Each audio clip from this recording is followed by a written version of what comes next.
We are close to the end, folks, but we have a couple of more people that we need to recognize. And each year, the Palm Beach County Sports Hall of Fame recognizes a person or organization whose dedication goes above and beyond typical commitment to sports and tourism throughout the county. Ladies and gentlemen, Mohammed Qureshi is this year's Outstanding Sports Contributor. Let's take a look at MAQ's accomplishments. No one has done more for the development of the sport of cricket in the United States than our sports contributor, Mohammed Qureshi. In 1999, MAQ's passion for cricket led him to found a private sports and entertainment company called Cricket Council USA, which is the leader in the promotion, development, and expansion of T20 cricket in the United States. He has invested millions of dollars in the development of the sport across the country. MAQ built the first major cricket stadium in South Florida in Broward County in 2006, and he came to Palm Beach County a year later, building the Boca Riding Club and MAQ Stadium in Delray Beach, where championship events are held each year. The 2022 Legends World Cup will be played at MAQ Stadium. MAQ is a former member of USAcricket, the sport's national governing body. He is the president and chief executive officer of MAQ Group, one of the largest real estate and financial groups in the United States, specializing in commercial real estate and sports management. At a special ceremony in Boca Raton last October, MAQ was bestowed the Lifetime Achievement Award from the Cricket Hall of Fame. Ladies and gentlemen, let's welcome the Palm Beach County Sports Hall of Fame contributor of...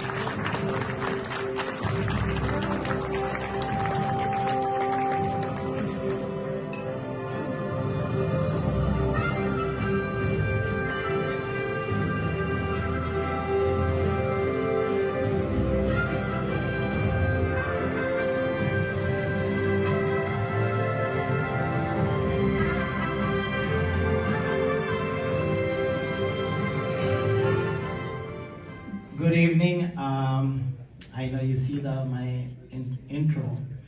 I'm CEO Chairman for Cricket Council USA, and my job was build the cricket in the United States and have 8 regions, which has been developing. And first cricket ever been played and fast version is at T20 in Dania Beach. I migrated 1984 in USA. My dream was how come cricket is not been playing one of the American sports. The reason is not been playing, there was long version games. It's the 5 days to find out who's win the games. So they never been one of the American sports.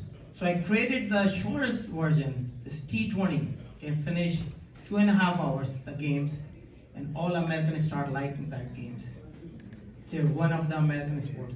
But just remember, cricket the second world largest sports after the soccer, and none of them Americans recognize that this is sports is a cricket in America. But now is moving forward. We have first stadiums has been built internationally, and my duty is I live in Palm Beach. I brought MCL Major Cricket Leagues in Palm Beach County first time last year during the pandemic. And first Hall of Fame dinner night I invited have been hosted in Palm Beach. Second goal is I want to bring this thing up World Cup championships in Palm Beach and Broward County in USA. 2024, I went to the Dubai last week. They're recognizing they gonna have World Cup in USA 2024. Is World Cup is cricket is just like Olympic. It's just like Olympic. So I want to have, first of all, I met today and who actually introduced me, Mr. Michael Zeff, actually, I'm sorry for his name, but he's the one who introduced me in here, and I did a lot of programs in Palm Beach County for the Kids Festival every year, and also we bring the first cricket fields is ICC approved in Palm Beach County. My goal is some way county mayors and commissioners and recognizing cricket in Palm Beach bring one of the sports. Just for the youth, for knowledge, cricket is most paying sports. It's minimum, like my son is born raised is in Palm Beach. He's playing for USA teams. Minimum his contract is $200,000 small leagues to up to $20 million. That's a huge amount of the money incentive for the kids. He's in Dubai right now, he's playing up there. But there's a lot of American kids, they will start playing cricket now. So we have MCL we started, we like to your support. We want to have more field in Palm Beach County, and I can do my contributions, developing cricket in Palm Beach. We want to bring Palm Beach one of the cricket home grounds, and God bless America, God bless West Palm Beach. Sports can be bringing in cricket in Palm Beach. Thank you so much.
MAQ Group Investment Project. Indian Lake Estates as our newest Florida land investment opportunity. Situated in Central Florida, in the same county as Disneyland, Indian Lake Estates is within easy reach of Orlando, Tampa, and the Space Coast. Indian Lake Estates is a gated private community covering 10 square miles right next to one of the largest freshwater lakes in Florida. Entering through the gates, you soon discover an 18-hole championship golf course, a 9-hole executive golf course, alongside tennis, pickleball, and basketball courts. And when the games are over, why not relax in the estate's 23,000 square foot clubhouse, have a drink at the bar, or dine in the restaurant looking over the golf course. On the western side of the development is Lake Walk on Water, a 14 square mile translucent freshwater lake that is every fisherman and boater's dream come true. And once at the lake, you'll discover the longest freshwater pier in Florida, a perfect spot to fish or just watch the stunning sunsets next to the abundant wildlife. Indian Lake Estates boasts a variety of half-acre buildable home sites extending from the golf course to the lake, including lake access canal lots. All lots come fully deeded as well as inspected for wetland and flood zones. Owners can use all the facilities without having to build. Caledonian offers a limited number of buildable lots with significant investment growth potential.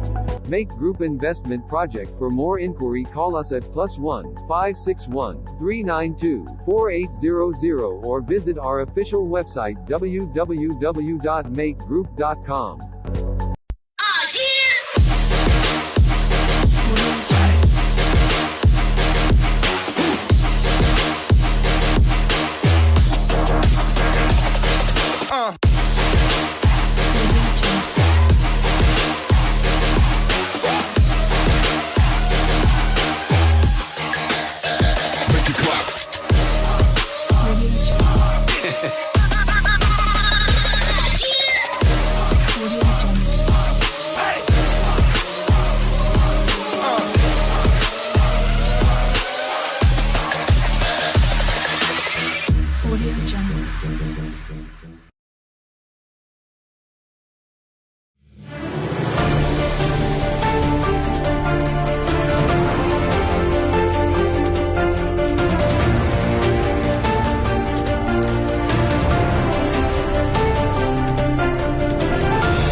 Had to get the wheels turning there to get in.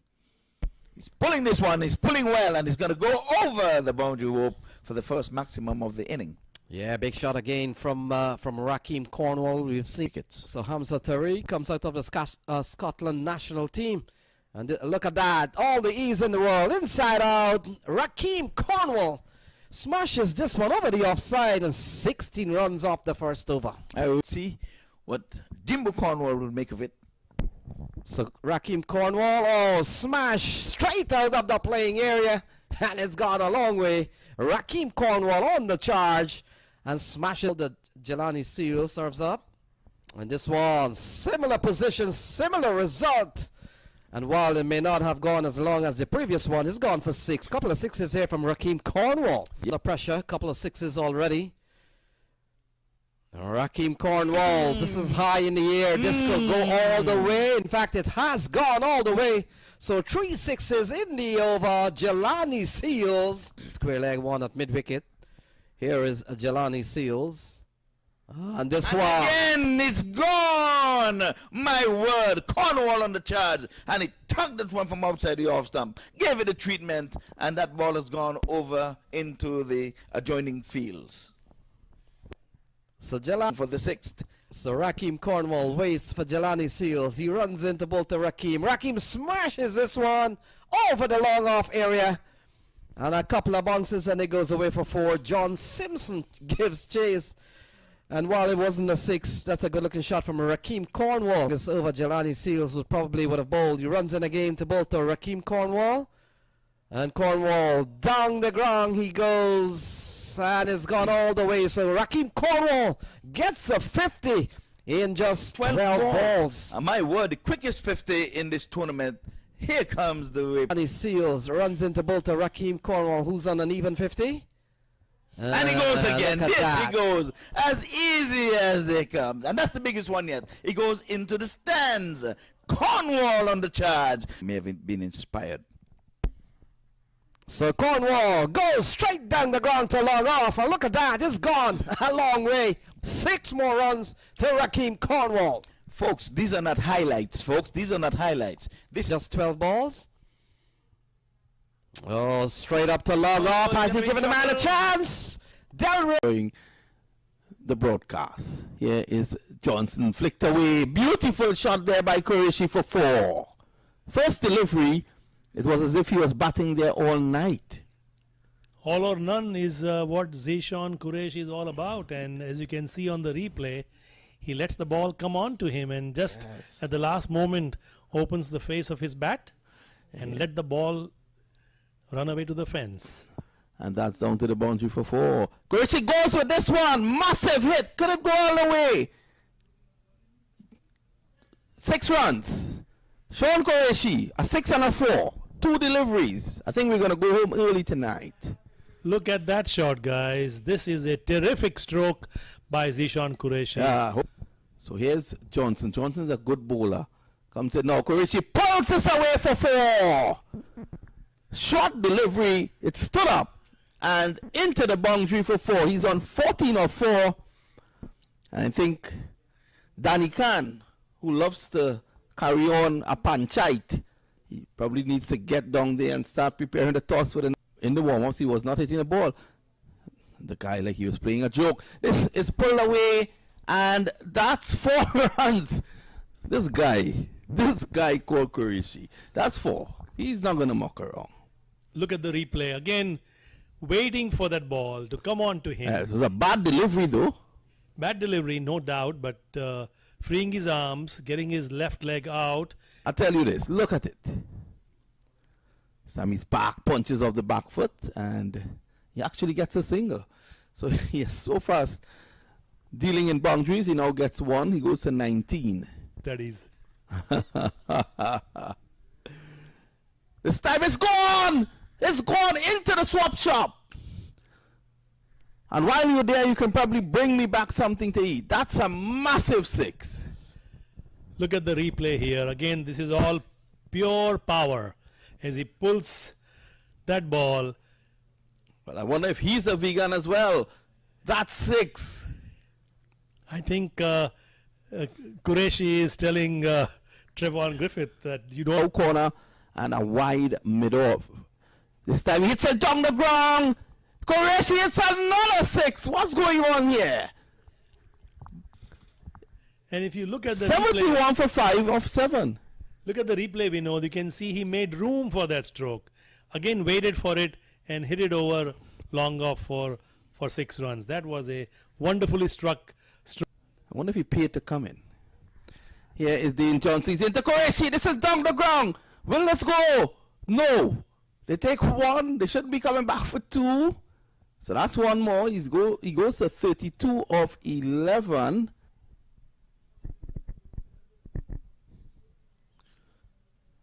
Gets a single down to long off now.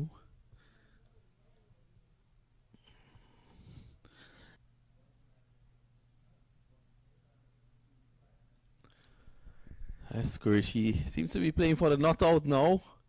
Probably that's the most singles he has ever gotten in his life. The pavilion end now, bowling to Qureshi. Not really getting that as he would have liked. 40 and out to Qureshi. This follows his 43 not out in the. That's a wonderful victory for them.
We are close to the end, folks, but we have a couple of more people that we need to recognize.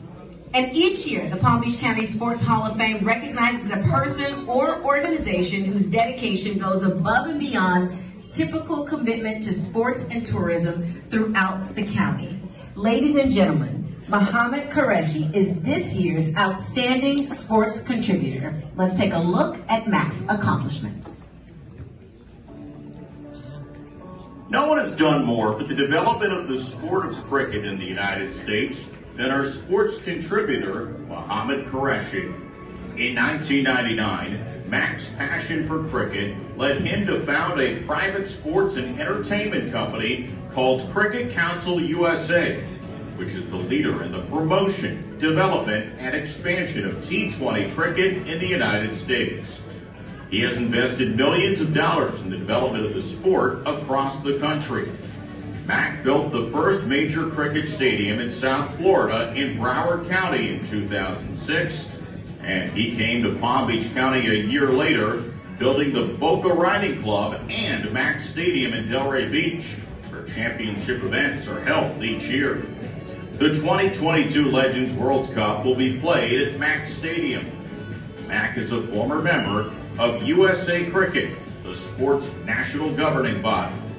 He is the president and chief executive officer of MAQ Group, one of the largest real estate and financial groups in the United States, specializing in commercial real estate and sports management. At a special ceremony in Boca Raton last October, MAQ was bestowed the Lifetime Achievement Award from the Cricket Hall of Fame. Ladies and gentlemen, let's welcome the Palm Beach County Sports Hall of Fame contributor of...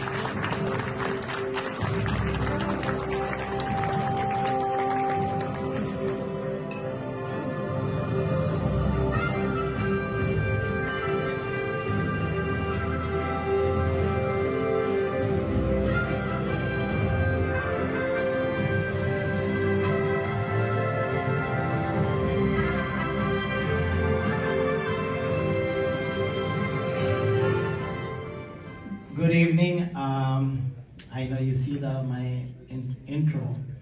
I'm CEO Chairman for Cricket Council USA, and my job was build the cricket in the United States and have 8 regions, which has been developing. And first cricket ever been played and fast version is at T20 in Dania Beach. I migrated 1984 in USA. My dream was how come cricket is not been playing one of the American sports. The reason is not been playing, there was long version games. It's the 5 days to find out who's win the games.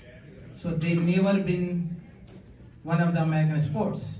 So I created the shortest version, this T20, can finish 2.5 hours the games, and all Americans start liking that games.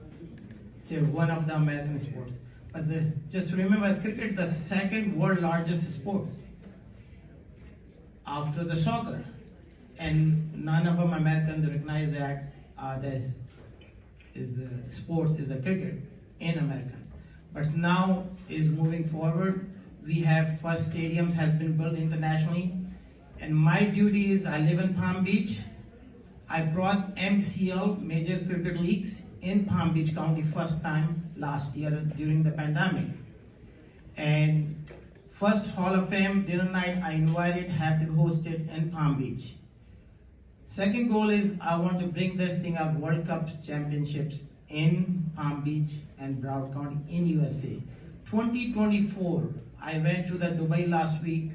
They're recognizing they gonna have World Cup in USA 2024.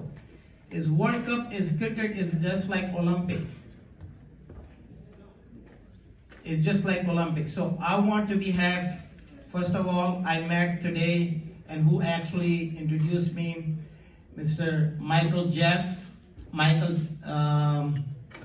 actually, I'm sorry for his name, but he's the one who introduced me in here, and I did a lot of programs in Palm Beach County for the Kids Festival every year, and also we bring the first cricket fields is ICC approved in Palm Beach County. My goal is some way county mayors and commissioners and recognizing cricket in Palm Beach, bring one of the sports. Just for the youth, for knowledge, cricket is most paying sports. It's minimum, like my son is born raised is in Palm Beach. He's playing for USA teams. Minimum his contract is $200,000 small leagues to up to $20 million. That is a huge amount of the money incentive for the kids. He's in Dubai right now, he's playing up there.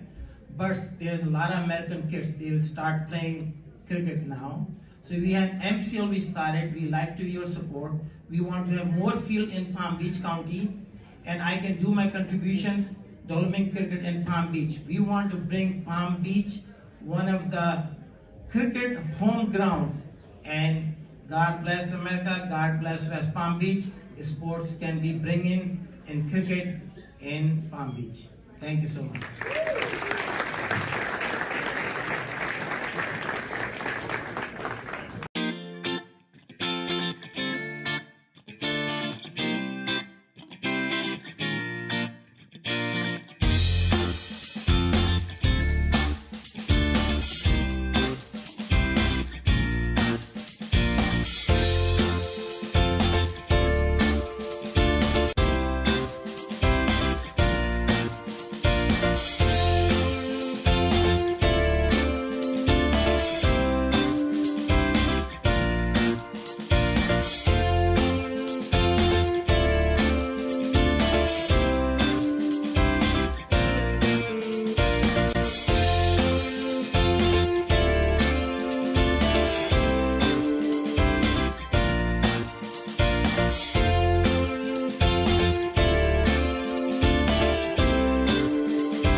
MAQ Group Investment Project.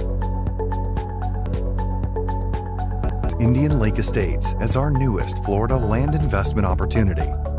Situated in Central Florida, in the same county as Disneyland, Indian Lake Estates is within easy reach of Orlando, Tampa, and the Space Coast. Indian Lake Estates is a gated private community covering 10 square miles right next to one of the largest freshwater lakes in Florida. Entering through the gates, you soon discover an 18-hole championship golf course, a 9-hole executive golf course, alongside tennis, pickleball, and basketball courts. And when the games are over, why not relax in the estate's 23,000 square foot clubhouse, have a drink at the bar, or dine in the restaurant looking over the golf course. On the western side of the development is Lake Walk on Water, a 14 square mile translucent freshwater lake that is every fisherman and boater's dream come true. And once at the lake, you'll discover the longest freshwater pier in Florida, a perfect spot to fish or just watch the stunning sunsets next to the abundant wildlife.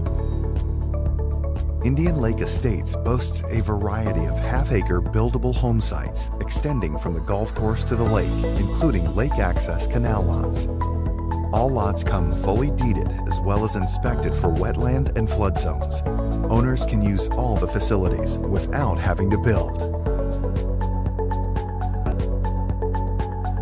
Caledonian offers a limited number of buildable lots with significant investment growth potential. MAQ Group Investment Project. For more inquiry, call us at +1 561 392 4800 or visit our official website www.maqgroup.com. Audio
turning there to get in.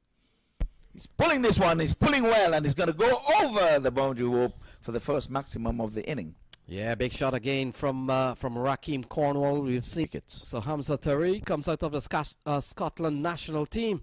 And look at that. All the ease in the world. Inside out. Raheem Cornwall smashes this one over the offside and 16 runs off the first over. I will see what Jimbo Cornwall will make of it. So Raheem Cornwall, smash straight out of the playing area. And it's gone a long way. Raheem Cornwall on the charge and smashes the Jelani Seal serves up. And this one, similar position, similar result. And while it may not have gone as long as the previous one, it's gone for 6. Couple of sixes here from Raheem Cornwall. The pressure, couple of sixes already. Raheem Cornwall, this is high in the air. This could go all the way. In fact, it has gone all the way.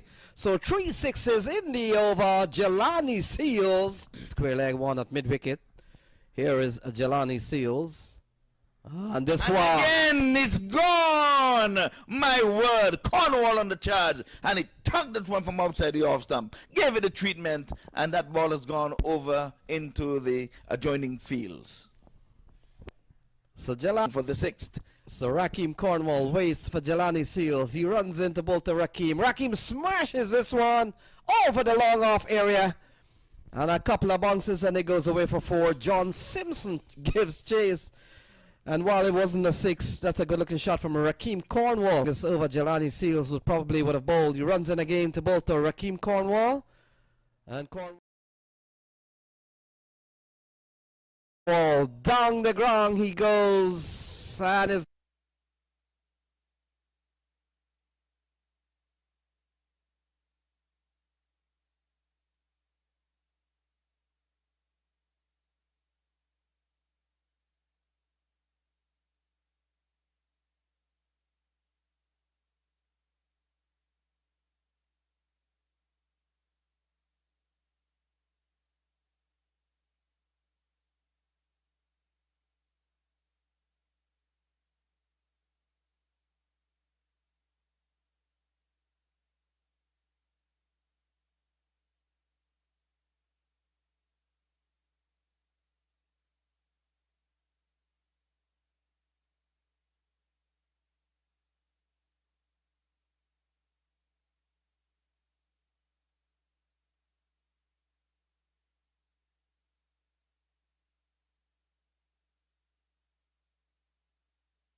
Good evening, viewers.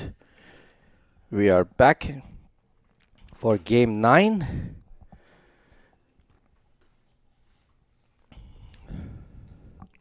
Yes, indeed. Final game of the night. Tigers versus the Kingsmen. Kingsmen would have won match when we saw Cornwall getting to 45 first up. Didn't get to the half century, but they would have won their match. It was a gripping match, so now Tigers are taking first knock. Yes, the Tigers, the Kingsmen won the toss and decided to bowl.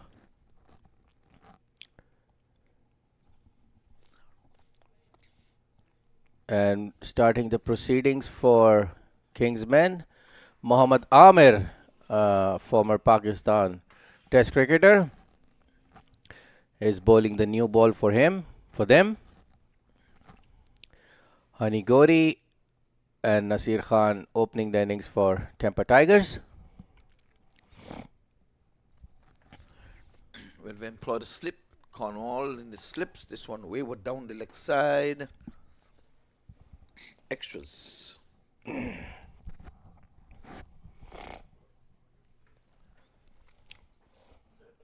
So extras have worked their way into the scorer's book. So it's 2 for no loss. So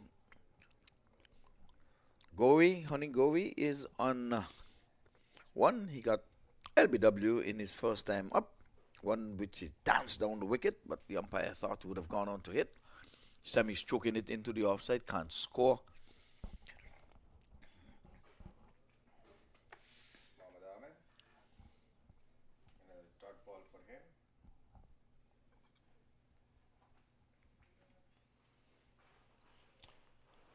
So Amir, southpaw, left-hander, he's coming from the far end. And like we said, putting a little bit of pressure by using a slip in the big man Cornwall. Big hands. Wicketkeeper him goes down now. Ooh, that one was quite pacey. Rock the wicketkeeper back some. Left alone. So another dot into the scorer's book. We cover.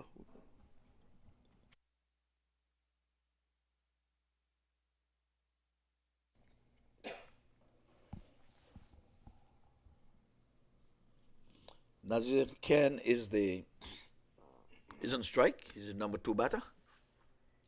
Sam is playing it into the gully area and can't score.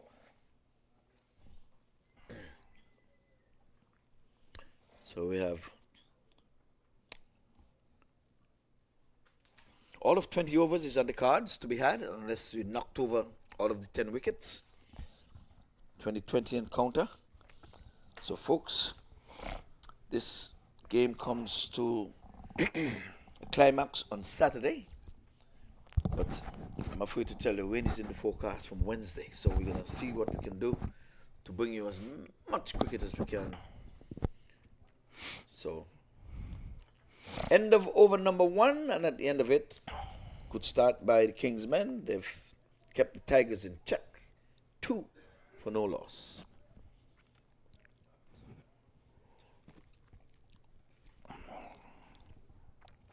So last match we seen the first century of the tournament. Josh getting to 102 not out. What was Josh's last name again?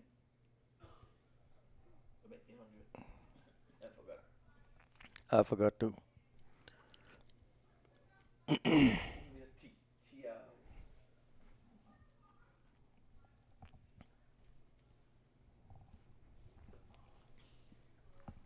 So we're going to have Wakas Masood. He's going to be taking up the bowling from the southern end, just beneath us. Another Pakistani left arm, Another left medium fast bowler. Both Pakistanis are operating from both ends and both the left arm fast bowlers. Yes, so similar type. So if you can hold it to a minimum, there'll be... Oh, Govi's going big. He has gone a long way over the long on. Region for 6, an almighty hit. He's a little man that packs a big punch.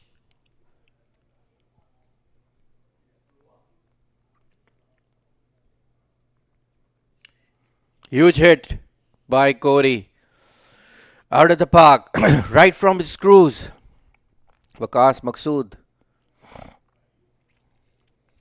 Yes, so good evening to the viewers. You know, Mr. Audley Watson of the Cricket Show fame is listening. We're just on phone with him. Now you would have enjoyed that one. Oh. It's a bit windy out. Yeah, windy out, and have to have a clip for that hat. Mr. Umpire holding the hat. He's wearing his hat, putting it on his head. His head is covered, and it's got chilly, real chilly. 8 for no loss. We'll wait for the comeback delivery. Says Masood down the leg side, getting runs here. Did he get a touch into this one? Goes across the boundary ropes now. Let's see the signal. Come in. Buys is the signal. Oh, buys. Buys down the leg side. Maybe, would it be leg buys you wanted to signal? You have to be leg buys or runs. Can't be buys down the leg side. Yes.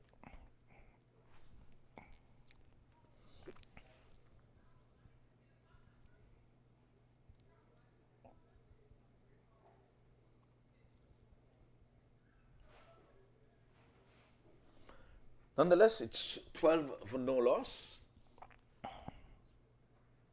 He's going after him again. A swing and a miss. Outside the off stump. He seems to be in a hurry. But he's that type of a batsman. He bats in a hurry. Meantime, Nazir Khan is yet to get off the mark. He is stuck on naught from 5 deliveries. So Kingsmen, winning the toss, decided they will field first and do the chasing. So far they have got to chase 12 runs. Go again, he's going outside the off stump. He's looking a bit awkward there. Looks, don't know what he's in a hurry doing. He's trying to gather himself. But his batter is going to have a chit chat with him. Sure, he's going to tell him to settle down, keep a look at the ball. Aren't you seeing the ball? Are you just swinging wildly? Or is a hole in your bat? Whatever he would have told him. We will see the result. So far, Masood is getting the better of Gori. Oh, this time he's having Quick run from Hanigori. Equally responded by the non-striker Nasir Khan. No hesitation. Yep, well, the total goes on to 13 now without loss. And this brings Nazir Khan on strike for the first time to face Masood. So Masood was hit for a mighty 6. Oh, they need the side screen to be moved. Because the left arm is coming from wide. He's bowling over the wicket. It's been very chilly outside. It's freezing actually. The weather has suddenly changed. Or it is very... It is actually, but for me, going into the field was like, I thought it seems to be freezing, but once I was in, it was freezing, cold. Especially someone from me coming from Karachi. This is snowfall for me. Oh, this is outside the off stump. Fair delivery. Umpire says it's a legal delivery, and the end of that over, a good one. Just 7 from it, having been struck for 6, just 7 and coming from it. Khan is yet to get off the mark. So what's the temperature like in Pakistan, generally speaking? It's obviously, you know, in a big country, you have north, south, east, west. Yes. And yes. everywhere it's different It's weather. different, okay. Just so like same as like in Pakistan, I'm from south, which is the coastal line in Karachi, and south is exactly like Florida, like a tropical weather throughout the year. It's warm mostly, and when the cold is there, it gets cold to probably till 6 to 7 degrees centigrade. We have centigrades back home, not Fahrenheit. Okay. And that is the coldest we get in probably 2 months. Kohli's going in the air and mid-wickets is into the play. Kohli goes, the wicket number 1. He was always in a hurry. He seemed as if he was in a hurry to get back to the pavilion because it was a nothing shot. Look at this. First wicket from Mohammad Amir. He's got the man there patrolling, and he exactly know where he wanted to hit. I'm going to give Cardinal this sin. I always say it's a cardinal sin. When you have only 2 fielders that can field outside of the 30-yard boundary in the first power play, and you're going to pick out one of them, I have to give that sin to my friend Cardinal. It's a cardinal sin. Is it? So many other areas, you know, and it's just like, okay, you're there, I'm going to just hit it in your area and gift my wicket away. But then again, it's Christmas, it's holiday, it's the season of giving.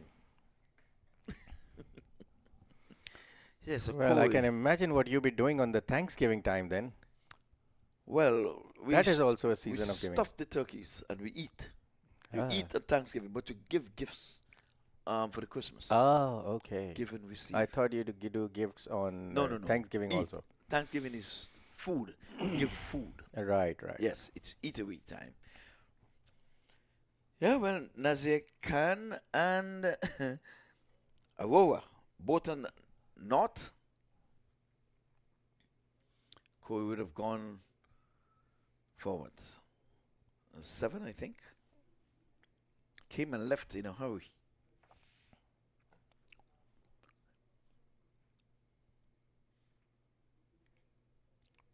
So, did you play any domestic cricket with Amir? Yes, we played international cricket together, Test cricket. Oh, you played Test cricket together? Yes, when he was making his debut, Yes. I was already in the Test squad. Oh, okay. So he joined you.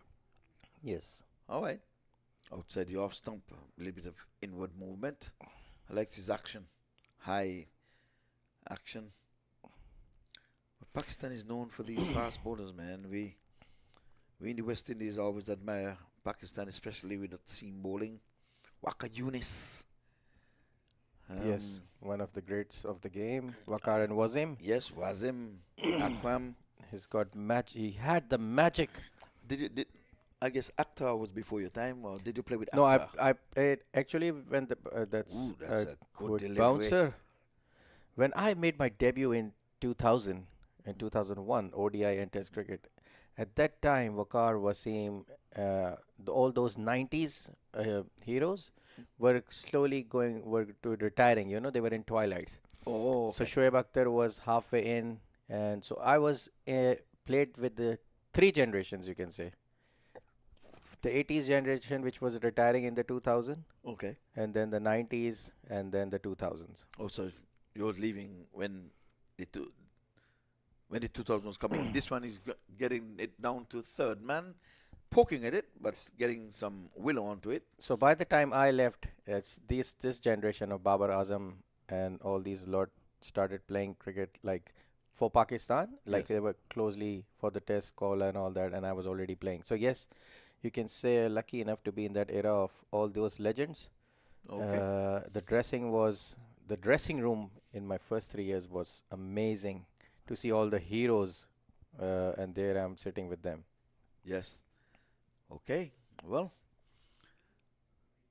Oh, this one is cutting him in half. He knew nothing about that one at all. Taken by the keeper. Again, being pressured there with a slip in Cornwall. It's a little breezy here and a little cold. Well, much cold, I should say. I shouldn't say little. Again, want to say good evening to Mertris Nesbitt over there in New York City. Leonard Fox down in St. Kitts. Audley Watson right here. Leon Francis in Tallahassee. Dennis Heath over there in California. They are all taking in the viewing. Oh, this time he's playing to point and can't score. And that's the end of a very, very good over. Just 2 runs coming from it. 1 from the bat and the wide. 15 for 1. 15 for 1 after 3. No, we can come back to that. So it's noted that Akhtar would have bowled the fastest delivery in cricket. Yes, and at one of the occasions I was also playing with him. That happened against New Zealand in Pakistan. One of the test matches we were playing at Lahore. Yes. And there was a speed gun there, big on the scoreboard. He bowled 161. Came up on the scoreboard. Yes, and then another time he did that, probably that was in Australia or somewhere. Yeah, the guy was quick. He played here. He came and he played in the Yes, US I know. He came for MAQ team for the US All-Stars 7 to 8 years, probably 9 years back. You were here then? Yes, I came. I came after him. Okay. I was playing with the Pakistan team that time, so I could not able to have time enough to go and play leagues around. Oh, okay. I was a regular member. But yes, I came on and off from last 15 years. Yeah. Whenever I had a window. Yes. But once I stopped playing, I've been coming from last 2 seasons as the head coach of US All-Stars, and that was in 2019 last I came, and after 4 years I'm coming back now in a different role as commentating and really enjoying this experience. Okay, well, for the viewers and listeners, you're listening to Mr. Iqbal, international fame, head coach. He's all around cricket, Mr. Cricket himself. I'll say so, Faisal. I'm saying the world is listening to you. There are a lot of viewers online, so they're listening to the voice. Faisal Iqbal and yours truly, Ivor Henry. Yes, I'm enjoying my second innings, starting now as a commentator as well with coaching. Alongside coaching. So, coaching in Pakistan. Yes, Pakistan and international leagues globally. Globally. The franchise cricket. Okay. Well, have you ever tried to get into the CPL in the West Indies? Yes, my agents have been working for it, but still haven't got the breakthrough yet. Hopefully in future, maybe I'll get an opportunity to work as in the coaching roles. Keeping fingers crossed. I would love to be part of that cricket because the excitement in the Caribbean of the T20 cricket is really, really, really unbelievable. You know the slogan, cricket played louder. Yes. Yes. And it suits the Caribbean style, this format. Calypso style. That's it. This one is covering up, quick single. Direct hit. An appeal, direct hit, but I think he would have long good made fielding his ground. Thereby. Wicketkeeper still asking the question, but we look at it and do we play here?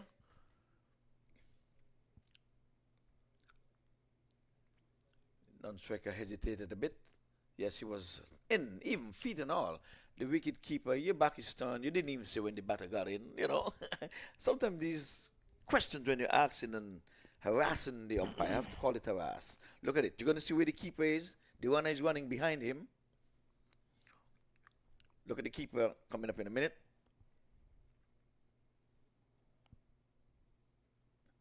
See? But you're pleading to the umpire. Again, there are too many Pakistani players in the squad. Great shot towards point. Carved down from the point area. 4 runs. Arish Arora. Waqas giving a bit of width to offside and he cuts it. Square cuts towards point, beating the third man fielder for 4 runs. Well placed. Sweetly timed. Good cut shot. Oh, in the manner I have to use West Indies cricketers that I know now of Conrad Hunt, Gordon Greenwich, Lawrence Rowe, cutting beautifully. Yes, I was telling you about some Pakistani players in the Kingsmen team, and probably there are 5 to 6 players who have played with me also and worked under my coaching as well. Well, let's see the comeback delivery here from Waqas Masood. I hate those lights flashing in the stumps down there. I think they're malfunctioning somewhere along the line. Normally when we see lights, it means that something is happening, stumping, run out, or a bowled. 20 for 1 after 4 overs. Arish Arora 2 for 7. Nasir Khan for 10. Waqas Masood in his 2 overs. No wicket for 12. Current run rate is going at 5.0. We've got a change of bowling from the far end. It seems to me a spin is coming into action. Yes, we're going to see a spin for the first time. Another left armer. So you see, it's all left. Southpaw is really carrying the bowling here for the Kingsmen. We haven't seen Cornwall as yet. We know he bowls his off breaks, right arm. 20 for 1. The wicket of Goey, he would have gone quite some time now. I think he scored some 7 runs. But he seemed as if he was in a hurry. He never settled. Didn't look settled at all. But Harmeet Singh is the new bowler. Bowled this one into the legs, turning it around the corner. It's a quick single. A better throw would have been interesting. It was off the mark. Eluded the wicket keeper. That's how bad it was. The wicket keeper didn't even get a hand to it. So Harmeet Singh is here still trying to tighten the screws. It's been heavy lifting here for the Tigers. 21 for 1. Batsman apparently was not ready, so had to stop and reload and come again.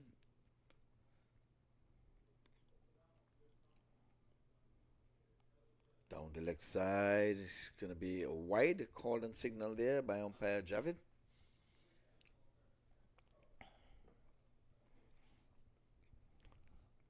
So scoreboard rolls over.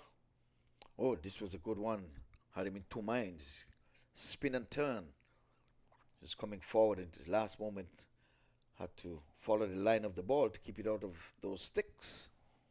It's a good delivery. Still with a slip. So they've started. This time he's going after him. Getting an inside edge and going down to backward square leg for ones. Two, as a matter of fact. Couple gets a couple for his effort. Didn't get it as sweetly as he would have liked, but nonetheless advances his total to 6. This time he comes forward in the correct fashion, but he's beaten, taken there by the wicketkeeper. So Hamid Singh is a tall man, covered. Reminds me of Bedi in a turban. This time again, it bowls one into the pad. Think of a single. The bowler feels to his own bowling. Right now, they're having the Tiger CC in a vice grip. They're putting a noose around their neck. So the Kingsmen are not trying to give away anything during this Christmas season. Cornwall, the big man in slip, is a good catcher. Appeal for LBW. Not out by the umpire. Not out. So the end of 5. One more for the power play. We'll have a look. What was this? It would have been beating leg. I would have think he was quicker. And they hit him on the back foot, yes. But it seemed as if he was missing leg as he was withdrawing to the leg side.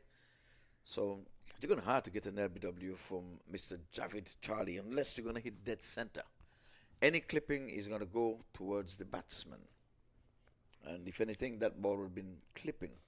Change of bowling from pavilion end. Captain. So we're going to see a right arm this time. So Yes, we would have right seen him arm. yesterday. Medium. Azam, skipper Azam, he's going to be taking up the attack himself. Yes.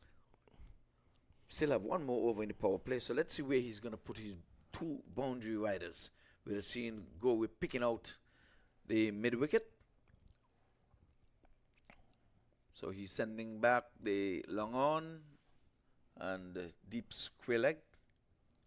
Those are the 2 who are out of the circle. But I'm going to look and I'm going to watch and see if they're going to change the field because they're afforded 5 men out of this circle. They're keeping them at 24 in the power play. I would want to see if they're just going to spread the field because they can do it. Ball them! Bowl him. First ball. Ahmad Azam, the captain. Into the stumps. Kept a little low.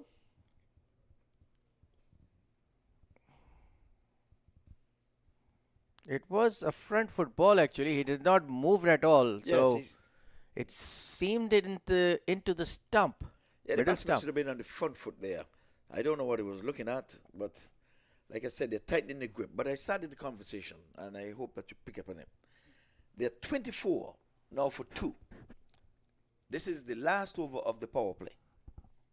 They can afford 5 men outside of the circle after the power play.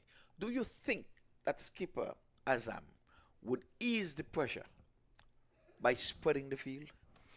No, he shouldn't He actually. shouldn't. He shouldn't. That's the short answer. You you keep the same 2 men out if you're doing well at 24 for 2. You keep them out if you want to go with that 2. With me as captain now, I'll bring in the 2. Absolutely true. I'll bring everybody in the circle and put more pressure.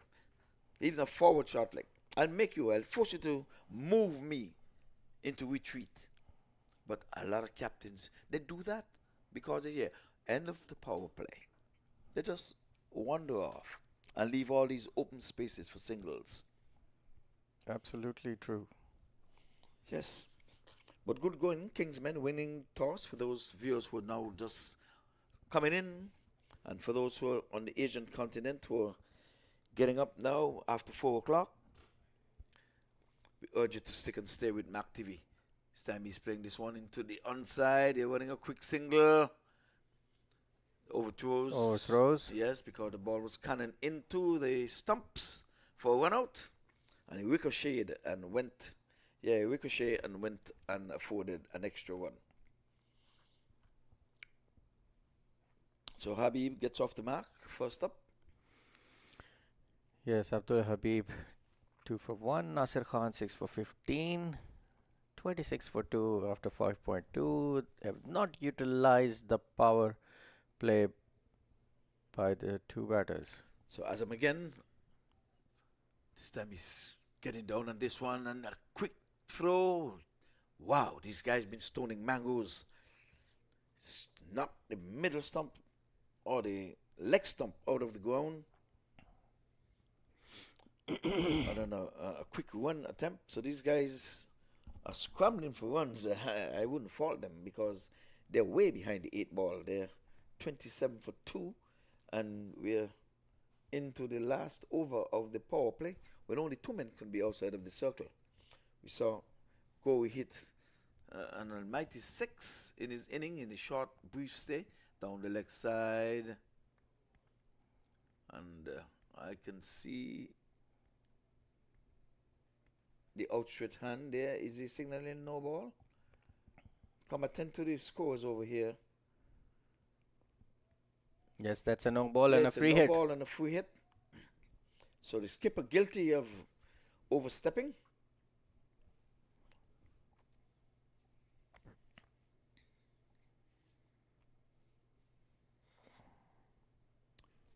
So the fielders, they would not generally change their position. Of course, they can move back a step or two, but at the time the ball is delivered, they should be somewhere close to where they were. This time he's banging this one to the left of mid-on, and this scampers through for single. Didn't do much with the free hit. Yes, he's cutting down his pace, rolling his fingers, which I have seen throughout this tournament by the medium paces. Not much of a quick bowling from the fast bowlers. They're relying on the slower ones, the leg cutters and the off cutters, more than pace bowls. Okay, well, let's see this delivery, what he'll be doing. And he's into the offside. He's punching off the back foot. Mid-off gets in the way, can't score. So wicket in the first ball, a no ball on his fourth attempt, fourth delivery. And skipper would have called right. He decided I am going to field, try to make it a short night by knocking the Tigers over, making some inroads already. This time he plays it into cover point and again can't score. As the over comes to an end, and at the end of the 6th over, the latest score here at the Broward County Stadium, 29 for 2.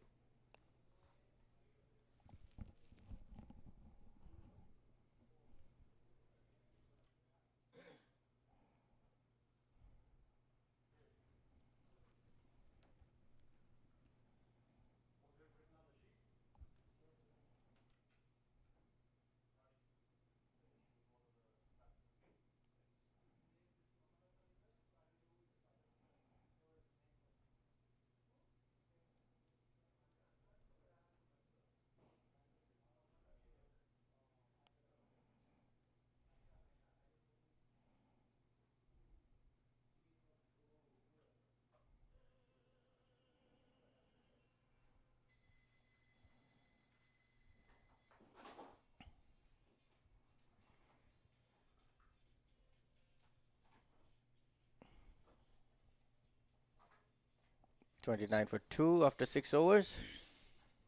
Harmeet Singh.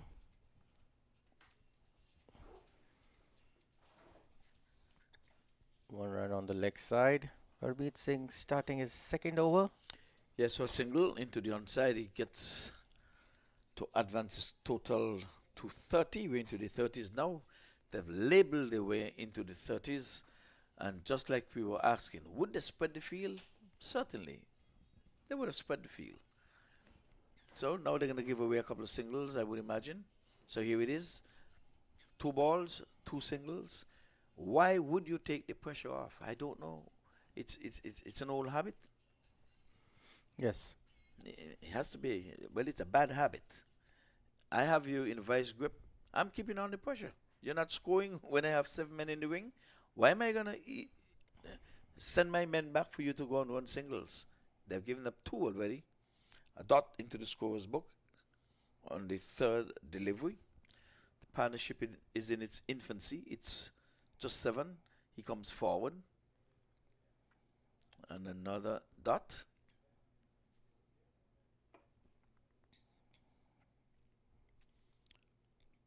So Hamid Singh, before this over, he started with 4 runs in his first over. He's slashing in the offside. There's runs here for him. 1. They settled for 1 quite early. Good throw from the deep comes in. Again, that man would have been up in the cover point area. He would have prevented that single.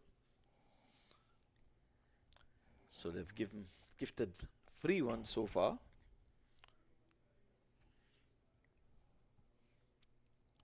So Hamid Singh bowling with a turban down the leg side, working it for a single.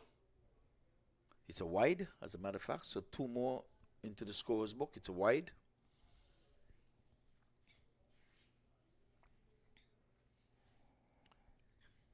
So the partnership has now reached double figures. This time we're working it into the onside. Again, the bowler have to do all the running. Mid-on could have been there to prevent that single. 35 it is at the end of 7. All singles.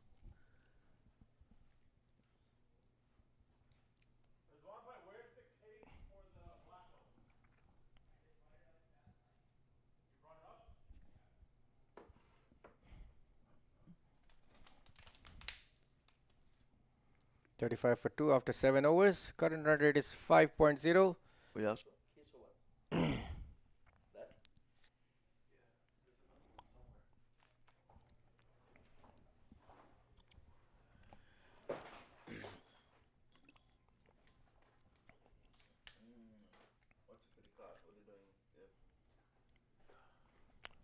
Get some repair needed. Change of stumps. The stumps has been flashing his lights.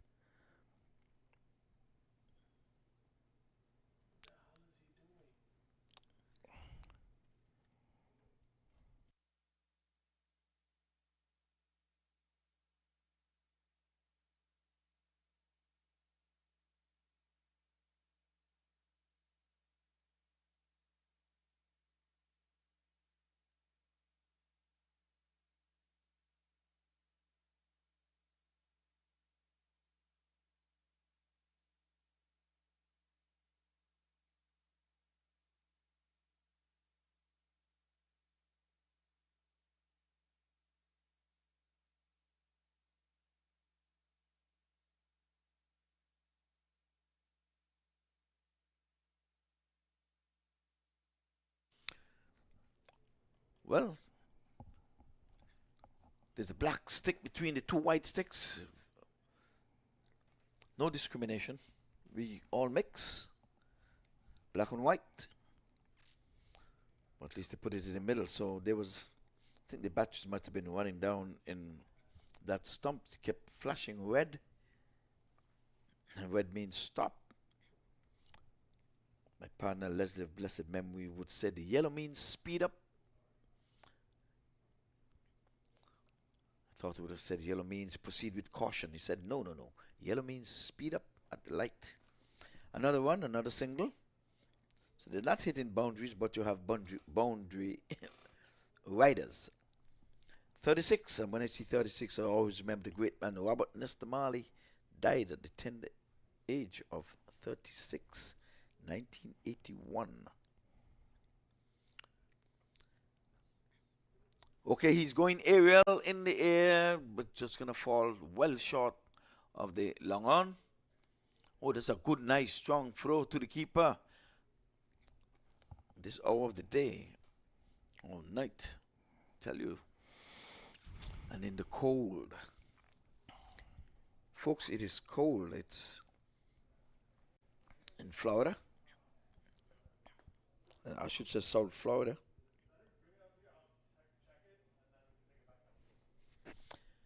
It's going 1 bounce to mid-off. Mid-off thought extra cover could have made a better effort, but it was not to be, because extra cover did not move.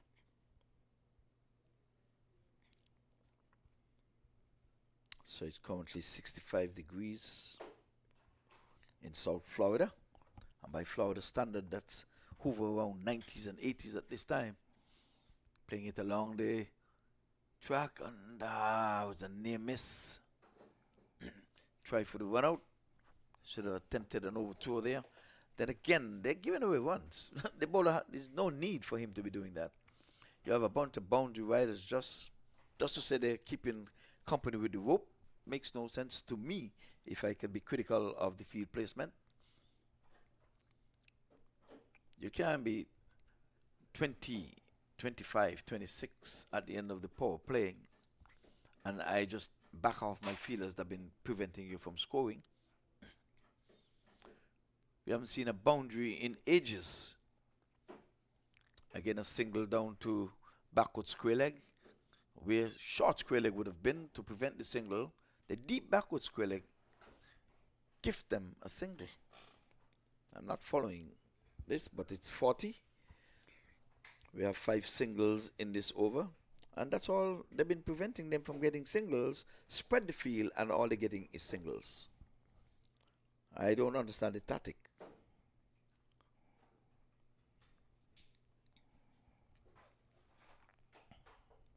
But then again, I'm comfortably seated here in the com box. They're out in the cold. I guess I want to do some running to keep warm rather than stand around and prevent the singles. So they sit back and run in and giving the batsman one. So maybe it's all in the planning. Maybe it's coming out of the coach's book. While I'm here blaming the captain, I might be blaming the coach. I should be blaming the coach. I'm picking on the coach. This one is on the back foot. Goes out to cover sweeper because they leave that gap open so the cover sweeper can do some running down there. When he was up in the conventional cover point, it would have been a dot. I'm going to be critical of the field placing. I'm sorry. I have to call it for what it is. There's a dot, as this one did not even get off the square. The batsmen are not showing any signs of aggression, period. And I don't think it's because the men are on the boundary. This is just the way they're playing.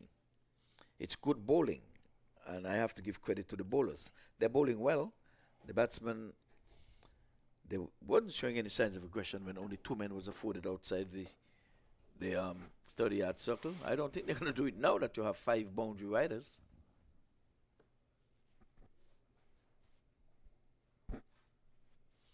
And you would not believe it, you know. They're using all of the 5 men out. I guess they're practicing for another match. 42 for 2. Quick single.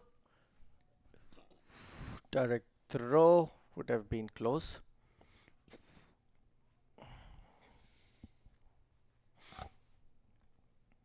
Nikhil Kanchan 7 for 10. Nasir Khan 50 for 28.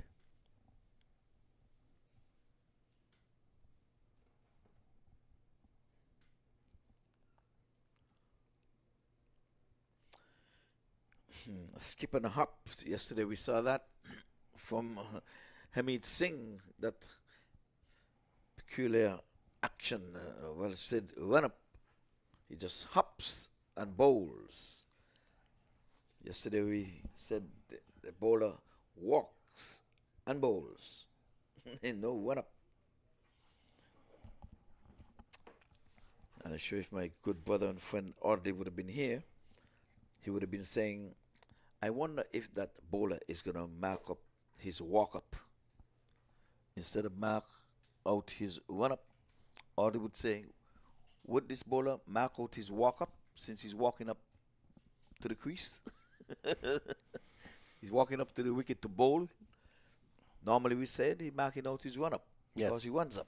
Absolutely, yes. But for the guys who are just walking up, what do you say? He's marking out his walk up? Walk up. Yeah, of course. That's all you can say. You can't say anything else. Because he's not running at all. Absolutely. Make absolute sense. Make sense.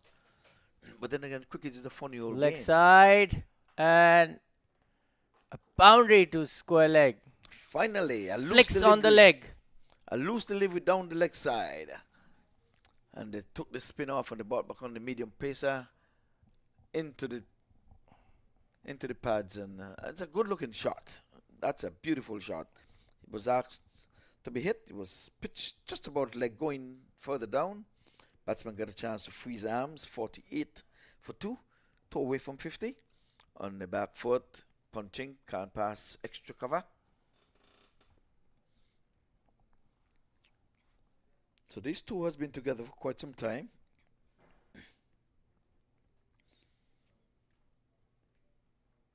So Kashan is on 12 and Nazir Khan is on 15. Their current run rate is 5.1. So the Kingsmen working their magic. We're into the 10th over, halfway of the 20 allotted overs. This time he's going aggressive, he's going high, he's going hard, he's going Straight. far. 6 more. Finally. 50 comes up. 54 it is. We'll have a look. Over pitching, meat and drink here for Kashan. Yes, it's straight That's above the mid off head. 6 runs. But that's what you get. You let the batsmen relax, spread the field. They get the eye in, took the pressure off. No batsman wants to see anybody in their eye line, in their line of vision. They don't want to be crowded. Down the leg side again. Wheels are coming off now. Ahmad Azam, little bit struggling into his line. Not because they've let up. The spinners were doing well and they brought back the medium pacer and he was whacked out of the playing area. Tikal For Kanchan, 6. 18-14. Nasir Khan, 15-28. Partnership goes to 31. Again,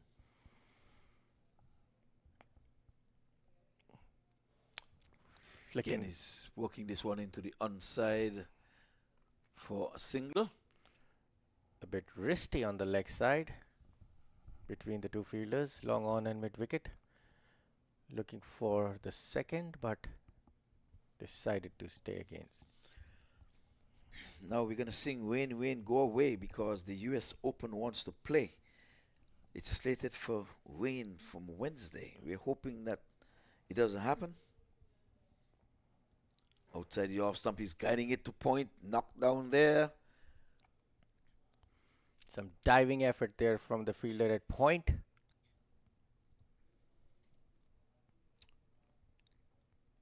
Yet, save his team some runs. So Nazir Khan is in sweet 16. He sucked up some 29 balls to get there. But now the batsmen are much freer. They're looking much freer now that the fielders are not close to them. They're not surrounded by fielders. Here again he's punching. Mid-on would have been in the way, but that mid-on will be pushed to long on and a deep mid-wicket. So vacant area, a lot of acreage in there. And the cart is again going back onto the field of play, maybe to change another stump between overs. Let's see. It's going to come on into your view. Oh no.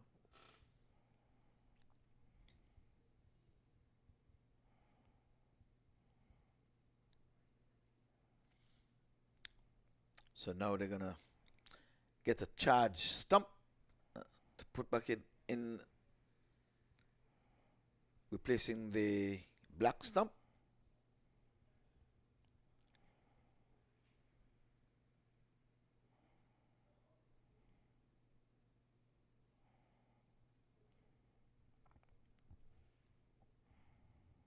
All right, so now we're all uniformed now, and everybody is happy.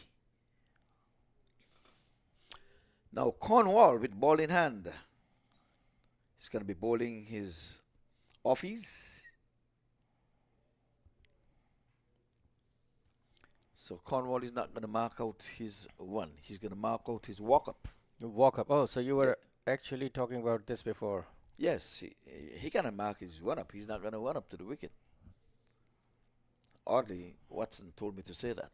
Lucky man, sometimes when we started playing cricket, we were being told by our coaches that you have to be perfect in everything. If you can't able to play cricket. But looking at Cornwall now, he plays with his own terms. Yes, down the leg side. It's going to be a wide. The big guy. Yeah, he's coming from the northern end. Yesterday he bowled from the southern end. Starts with a wide. And low appeal. And he's giving out. He went sweeping the batsman. Every time there is a wicket from the LBW out, he goes right across his wicket, bend down right in front of the wicket, and questioning the umpire. Absolutely true. Unbelievable. Come on. You should be disappointed with yourself. And you should have been disappointed with the umpire if he did not give you out. Absolutely true. Shouldn't have even been asking. Well, if that is not out, there is no LBW out in cricket. If that delivery is not out, I'm sure you'll see it again and again and again. Umpire Charlie. By looking at the 11 players in the field, I think out of 11, 8 are from Pakistan. Yeah. And I know almost all of them played. And you know them. Played with them. And Yes. they played under my coaching also. No, here's the list. I have the list.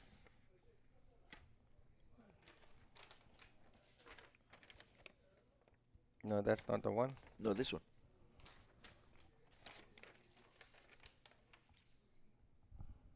Yes, 1, 2, 3, 4, 5, 6, 7, 8, 9. 9 players. 9 players from Pakistan. Wow. That is why I was telling you, I'm having this flavor since couple of days of feeling it like watching cricket in Pakistan. Yeah, Pakistan domestic competition. Good to see a lot of players playing in US Open T20 tournament from Pakistan, from the Caribbean, and from globally everywhere around the world. Yes, we have Bapawa coming England? from the UK. Oh, this one is down the leg side This and it's fielder going to be underneath in it. the air and taken. And So Cornwall strikes again, 2 in the over. He should have done much more with that. He's looking at his bat, but that was a loose delivery. Look at this. Down the leg side, he just didn't make any effort to get it beyond the boundary ropes, if I can say that myself. Wakas taking the catch deep. Square leg, easily in the buckets. I just called his name. Wakas. That's another Pakistani. Yes. I mean, you just called his name. Yes, Wakas. He's the same guy who was bowling left arm from this end. He takes the catch. Yes, he takes the catch. He has also been part of the franchise team with me in the Karachi Kings Oh, okay. 2 years back. So And Cornwall- also Mohammad Amir with the same franchise team. Cornwall, the big guy, got 2 wickets. So Sami Siddiqui is there. Sami can hit a long ball. He didn't do much yesterday. Let's see what he can do tonight. Outside the off stump, he's Cuts guiding it it into fine. the vacant slip area for a double. Yes, he cuts it to short third man, carved it, keep it fine so that he can have 2 runs. They didn't hit the ball too hard there. Soft hands. Soft hands and played bit fine. Again, same shot Sami Siddiqui.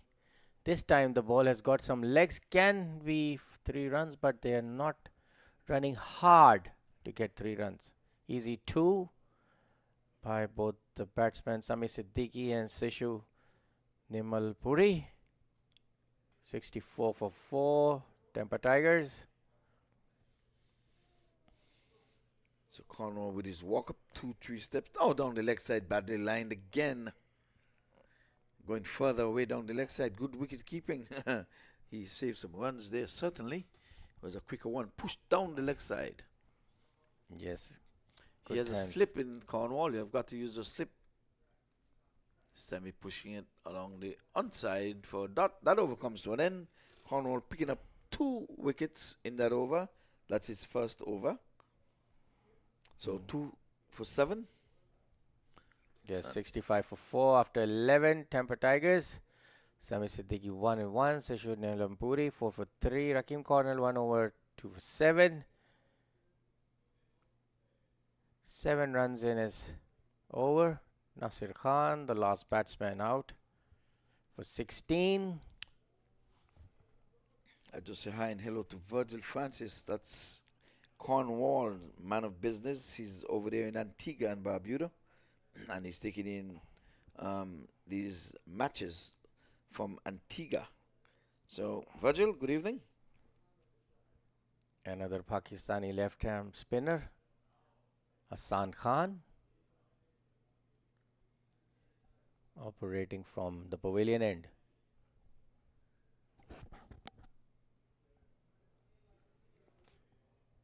Dot ball to start with.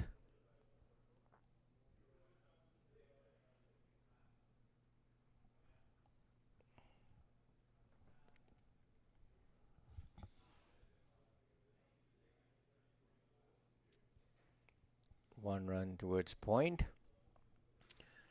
Sami Siddiqui opening the face of the blade, playing with the spin.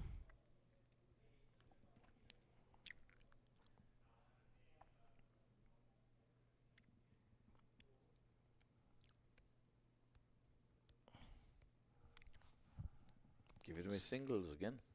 Easy single on the leg side. Sharjeel was on his heels at short mid wicket, shouldn't have given that single. Missed the ball. Sami Siddiqui was going for a big one towards long off. Yes. Yeah, I've seen Sami played and made a century at Qureeshi's ground over there in Boca Raton. Playing out the back foot towards deep extra cover for 1 run. So if Sami cut loose here tonight, it can be interesting. So they can go ahead and play around. That's a man that you should try to get out of the wicket.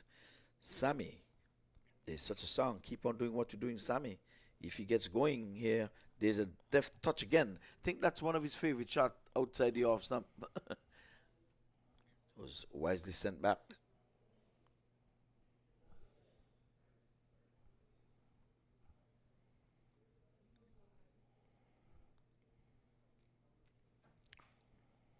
So 69 it is for the loss of some 4 wickets.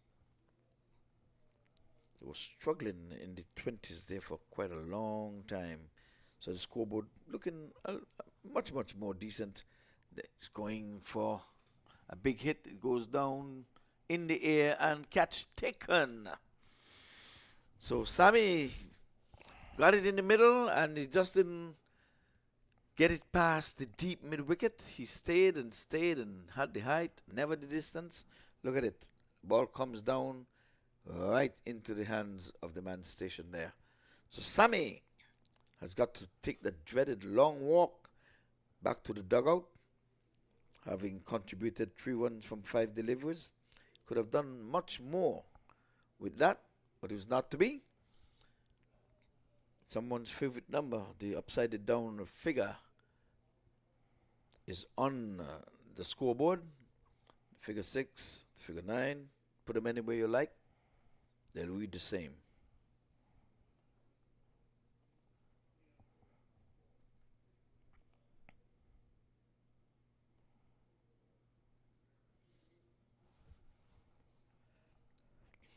So, wicket number 5 goes down, and had a chance to clear the boundary rope there. It was just a regular leg spin. But then by the end of 12, Cornwall with ball in hand trying to wrap things up as it's getting colder and colder here at the Central Broward Regional Park. Of course, we're under lights here for those who are rising to the sunrise in the Asian continent. You want to say good morning to you. Get up and get your coffee, get your tea. Oh, yes, no, but in the end, easy single.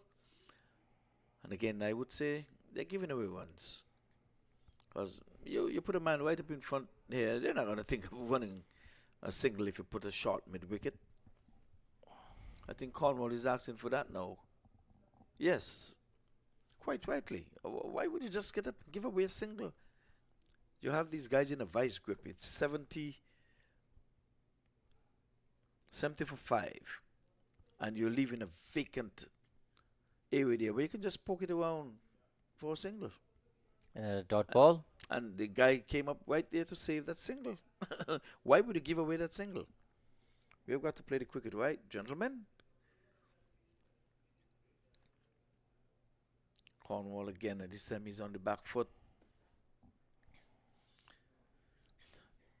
Missing, taken by the wicket keeper. So Cornwall would have played at the highest level for West Indies. Played his test cricket. Spinning in this one again. And here's the extra cover. Just brought up into that area. Would have saved 2 runs and saved time. Because it just goes to him. He throws it back to Cornwall. Cornwall bowls again. And again on the back foot. Misses. Taken by the wicket keeper. So Cornwall seemed to be a handful. Gonna take more than a hand to cover Cornwall, I can tell you that. So he's definitely more than a handful. This one is edging past the left hand of slip, running very close to the boundary. They're getting 2.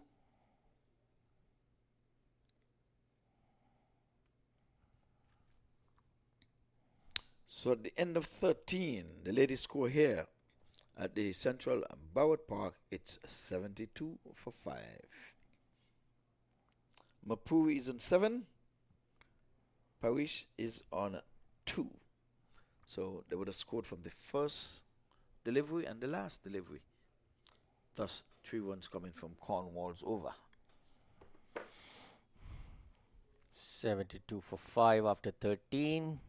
Saul Parak 2 for 5. Mahadev Malpuri 7 for 6. Last batsman out was Sami Siddiqui for 3. Hassan Khan 1 over 1 for 4 with his left arm spinners. Scott Slip still in place.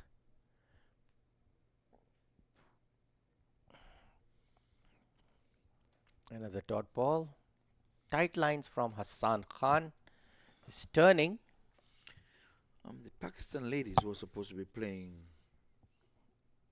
cricket today. Let's see how they would have done. Loud appeal. For a moment, I thought. And the wicket keeper is disgusted.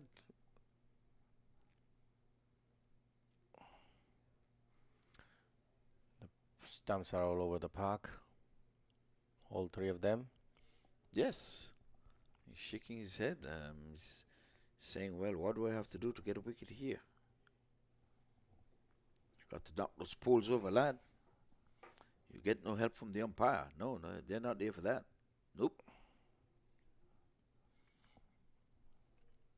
Another dot ball. Hassan not giving anything away.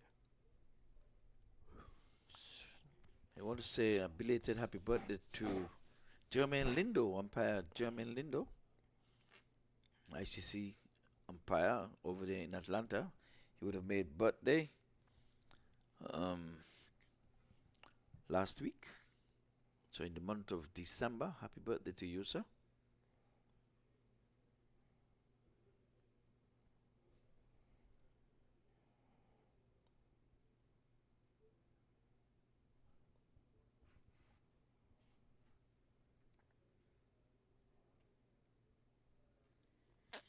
So the match is in progress at this time.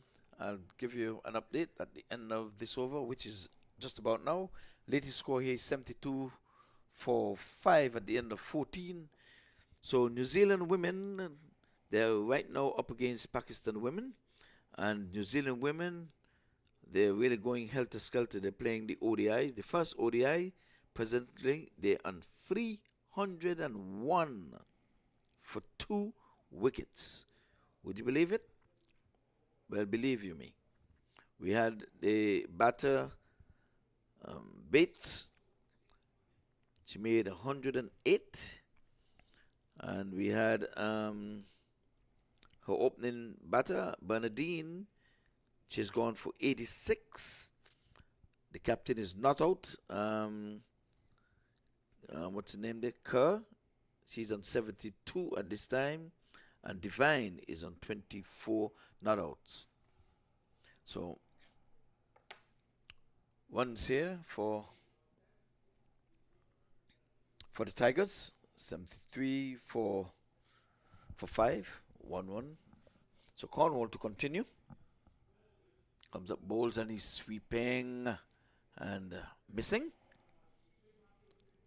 Another dot. So the spinners has done well. Cornwall has picked up some 2 wickets so far. He's following the franchise cricket. This time down the leg side.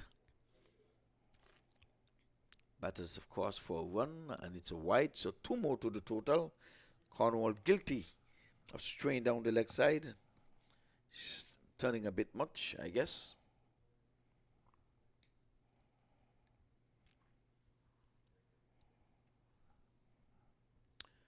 So a slip is employed for the southpaw. This Pakish. This one goes straight through to the wicket keeper.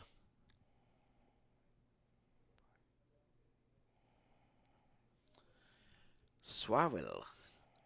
That's his first name. Cornwall flighting up 1, and he's swatting it down to a wide long on. They went in the first one quickly, but 1, that's all they will be. As the Tigers are pushing on. They've now pushed on to 76 for 5. So some 4-1s coming out of this. He's swinging. This one is in the air. Squarely comes around.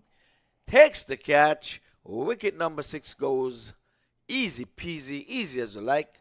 Cornwall into the wicket column again. We haven't seen a 4-4. We have seen a few 3 wickets haul already. So Cornwall still have another over to go. So maybe, just maybe, he might be the first to get a 4 or maybe a 5-4.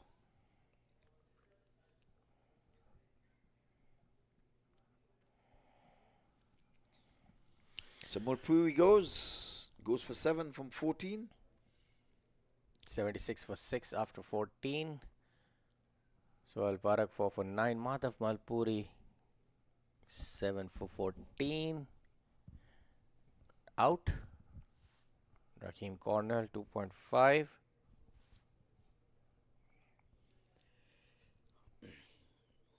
I would imagine this is going to be a short game. I can see it going the duration of 40 overs. But you never know. Cricket is a funny old game. That's what I was told by Faisal. That cricket is a funny old game. Yes, it is. Okay. And I've been part of many those incidents in my long career of international and domestic cricket. So apart from your debut, when you would have scored your 50 in the second innings, not out of that, what is the inning that you most cherish after you after your debut? Test cricket now. Obviously, we've been asked these questions many times in our career by everyone in our interviews, and I always tell them one thing: every inning you play at any professional cricket level or at the test level, it means a lot to myself. And obviously, one of my favorite was a match-winning test century against India in Karachi, That was a series decider. Mm. 139. And then, You scored 139 in that match? yes, and there was one of my famous test innings against Australia.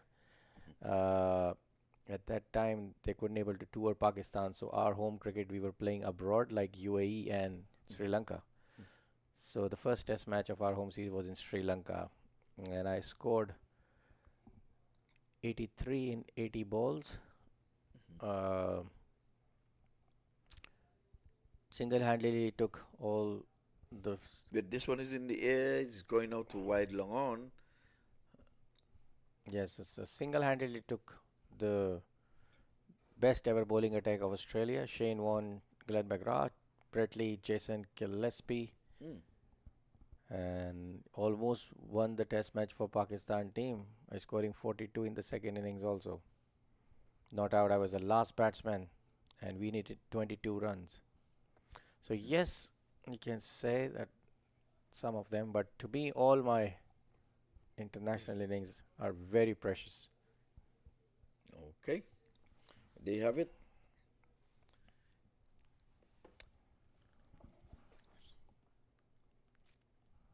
Well, for you viewers, you know you're not missing because you're viewing, you're looking, and for those who are away from their telly and were just listening to the audio, you wouldn't have missed much either. Not a boundary was struck, but would have missed maybe hearing two runs. This one batsman covers up, thinking of a run, and in the end they're getting it. They're thinking second, no, it's wide, so they get a double.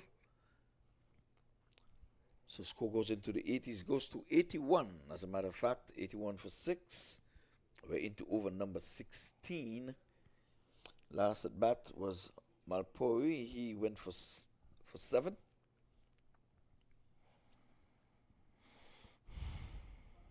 Swirl, who's on 7, the Solpa outside the off stump, playing this one into the offside, down to deep backward point for a single.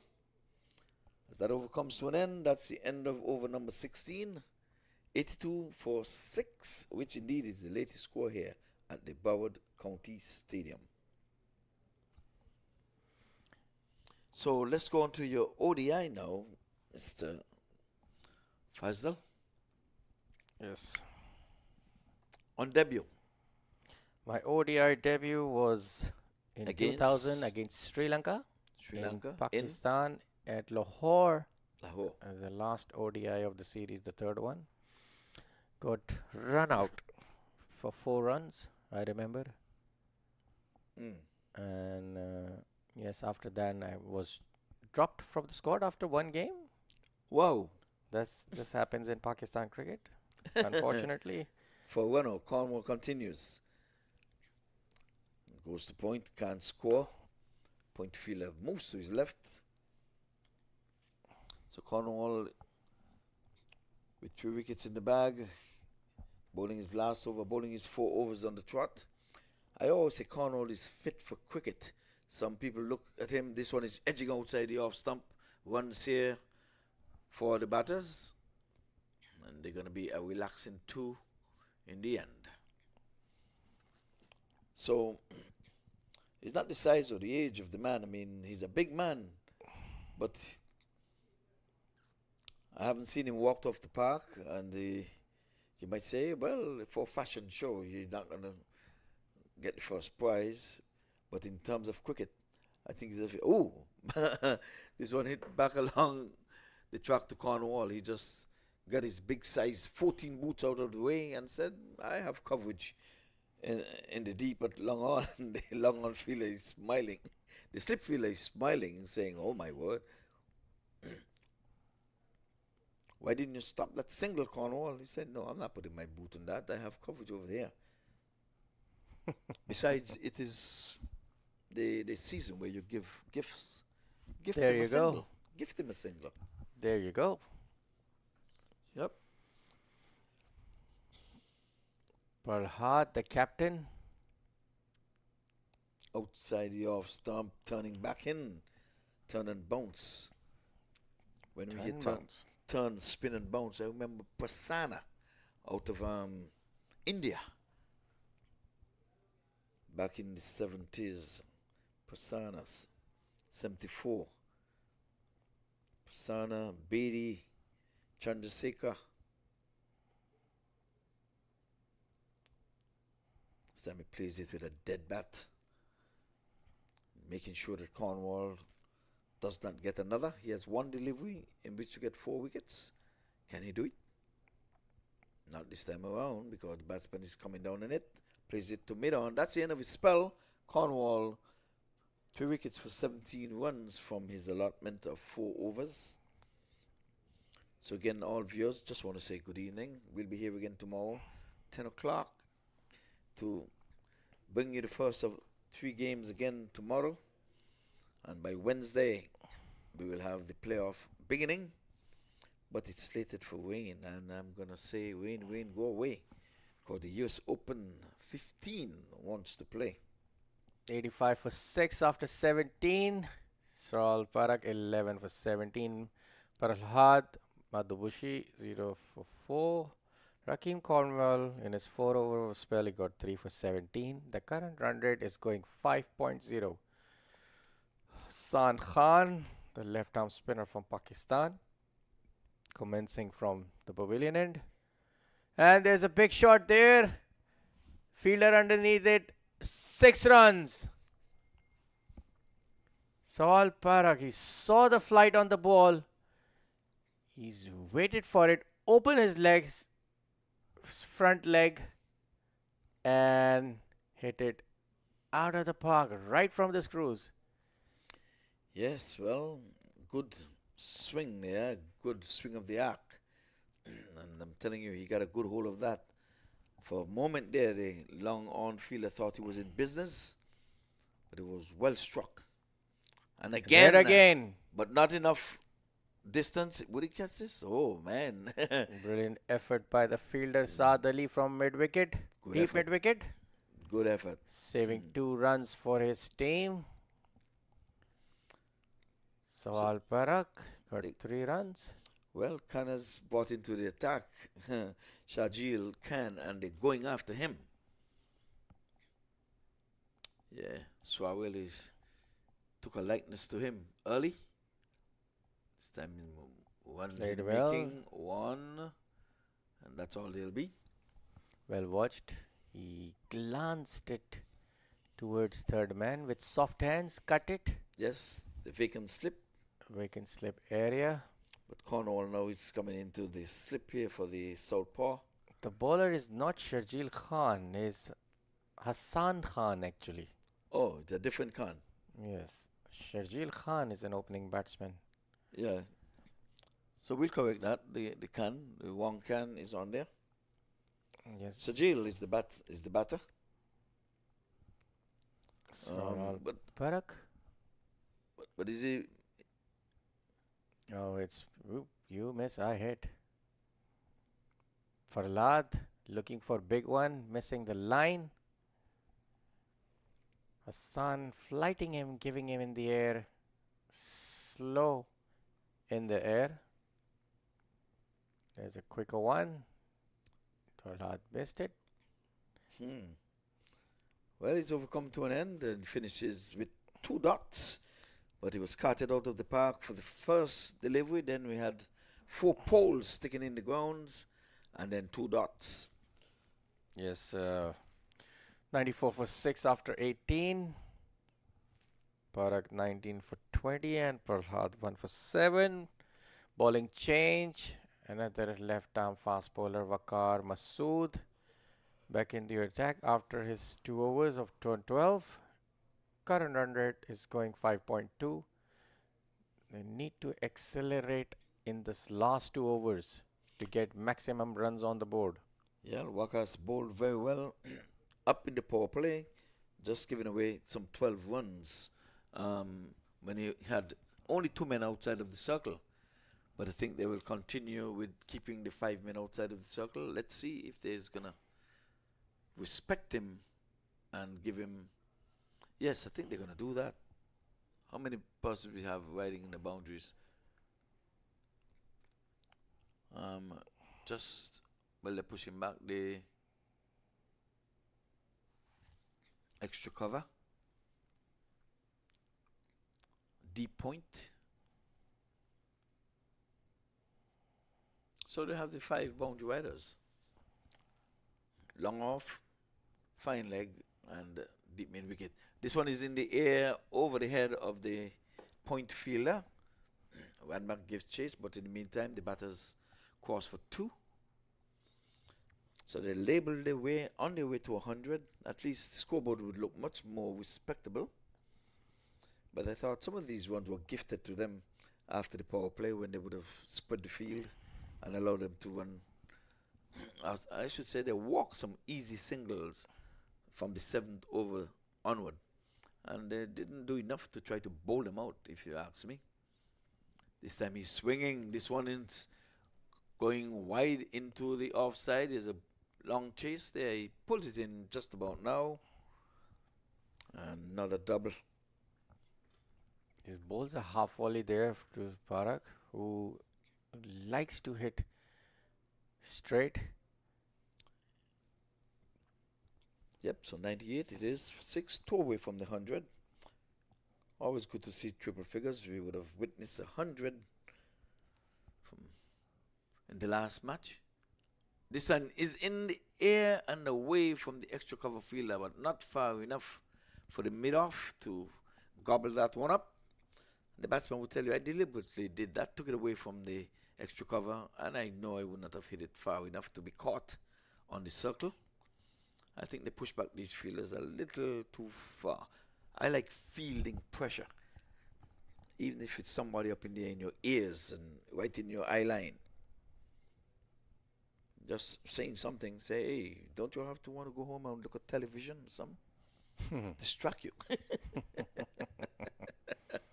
Would you rather be sleeping in bed? Would you rather be having a nice dinner at the Marriott? Well, so the batsman is playing it back along the track. Bowler feels himself.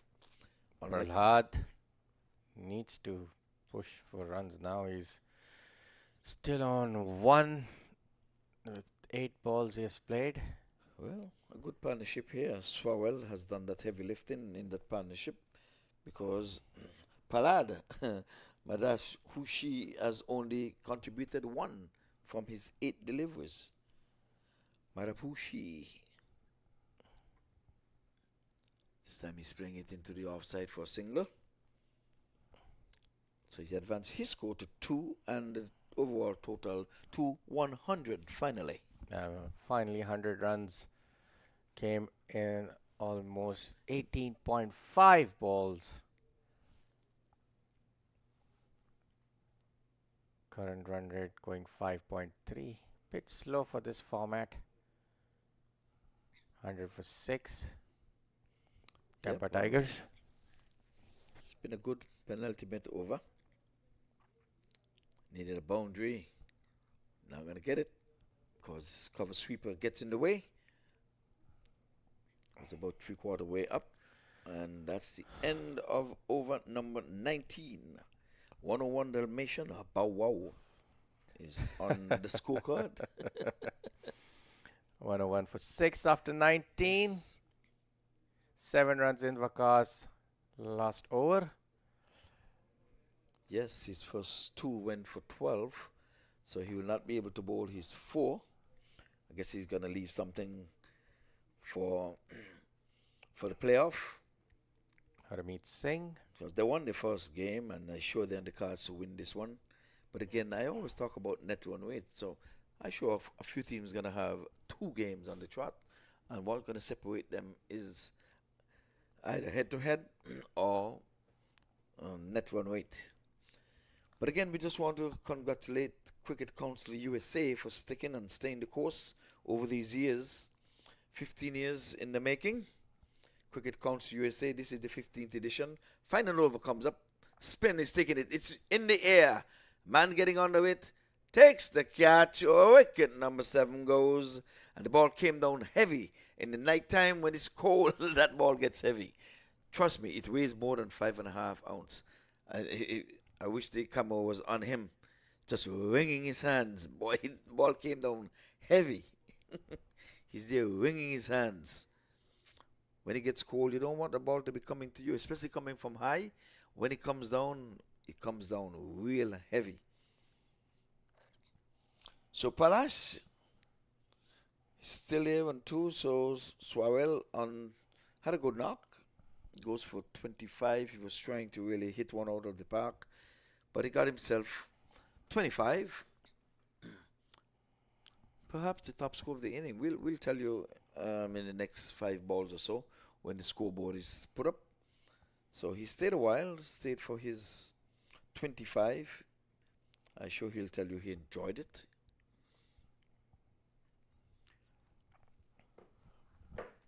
So Christopher Lamont, the left armer, I'm sure we'll see him opening the bowling with his left armers. He's making his way out to the pitch, out in the middle. I don't know. Why would they say they make it out to the middle, and when he go over, he goes to one of the ends? Well, you have a point there. Yeah, they said the batsman goes out in the middle. You think he goes to the middle of the pitch, he's going to go to one of the ends.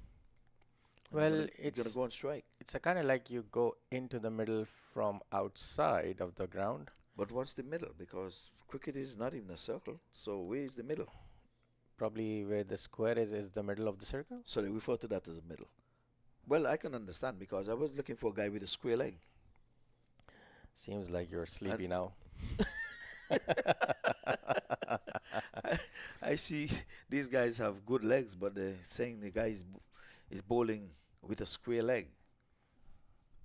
Yes, and also with a fine leg. Well, I can see that because your leg might be very small. So you can have a fine leg. But a square leg, oh. True. Yes. Never seen a square leg actually. No, I've never seen a square leg. This time he's getting off the mark straight away. Long off comes into play. So I'm sure Christopher Lamont will be happy to get off the mark because in Pakistan, that's the only thing they worry about. That's 0, getting off the mark. Absolutely. Absolutely. They're not suspicious about they have their heart in their mouth until they go across. Until you get off. Yes. Yeah, you need to score. Oh, this one is big in the one air. in the air between, and Sharjeel takes the catch and wicket of Parlhad. He was going for the big one, topped edge, didn't had enough wood on it. In the air, Sharjeel took a good catch running back. It was actually popping out from his palms, but he's wringing covered his it well. left hand too. He's wringing his left hand. This ball comes down heavy when it gets cold. So 2 wickets here for Singh in this over. Would he join Cornwall in getting 3 wickets in the inning? And there's a chance for him to get 4 because only 8 wickets are down. He still have another one. Prahlad, the captain, gone. Vinit Tagrase. How do you pronounce his name? Vinit Tagrase. Tagrase. Oh, this one? Yes, the new batsman. Tagase. Tagrase. Vinit. Vinit Tagrase. Finally, I pronounced it properly. But Vinit is an opening batsman in the local competition and a fast bowler. Why would he be batting so late? He's a good batsman. He plays in the local competition here. But he hits this one straight up. Top touch. And he's taking the catch by himself, Harmeet Singh. It was high in the air. What did Vinit do? What did he do? Well, the reputation you said about him, Yes. it's kind of like a commentator's curse. I know. And probably your curse. Well, you know, he accustomed opening the batting, but he advanced trying to hit it out of the park first up. Yep. And just like that, Hamid Singh is on a hat-trick. Just like that. Well, it would be great if this would It'd be be great the if he get first a hat-trick. hat-trick of the US Open 15th edition. Yes, we have seen the first century. And A first Josh hat-trick is got on the first cards. century.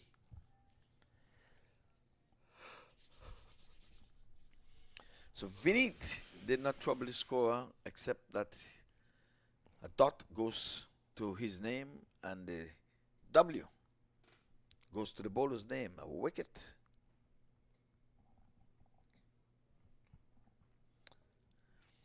I think Vinny just wanted all the batters to get out in the middle. Looks like the same. Yeah, yes. He said all of us should take a stroll out in the middle. Have a feel of the center. Yes, have a feel, of course. Why not? So, 2 more deliveries left for this innings. Kingsmen team. but he's looking for a hat trick. First up. Why he's not bringing everybody up? Well, he thinks he might get a wicket. He's asking for the LBW. And he missed the hat trick. Not given. Pretty surprised that he did not have an attacking field. If I would have had the situation as a captain, I would have brought everyone close around the batsman just for the one ball. Just, put him in there. Yeah, say, come and get the... You won't get that opportunities many times. And he missed the stumps. Harmeet Singh. Innings close, 102 for 9. We get an interesting scoreboard reading. I missed the stumps. That's why I say LBW is so hard. You know, if that ball would have hit his pads, the back pad especially, the chances are he would have been given out. Yes, and the scorecards here for the Tigers. Hani Gori 8, Nasir Khan 16, Arish Arora 3, Nikhil Kanchan 20, Sami Siddiqui 3, Mahadev Palpuri 7, Saral Parak 25, Farhad Badabushi 2, Christopher Lemon not out 1, Vineet Tagrase 0, Abdul Hasib not out 0. So 102 for 9 in allotted 20 overs, 17 extras. This is a red flag actually. Mohammad Amir 2 for 4 in 1 wicket. Waqas Maqsood 319. Harmeet Singh 4 for 15 in 3 wickets. Hamad Azam 3 for 24, 1 wicket. Rakeem Cornell 4 over 17 for 3. Hassan Khan 4 over 1 made 19 for 1 wicket. And in 20 overs, 17 extras they have given. Something they need to think in the next coming big games. So we'll come back after the innings break and see you shortly. Till then, goodbye.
We are close to the end, folks, but we have a couple of more people that we need to recognize.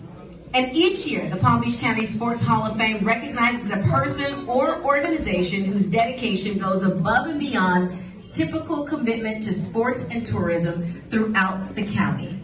Ladies and gentlemen, Mohammed Qureshi is this year's Outstanding Sports Contributor. Let's take a look at MAQ's accomplishments.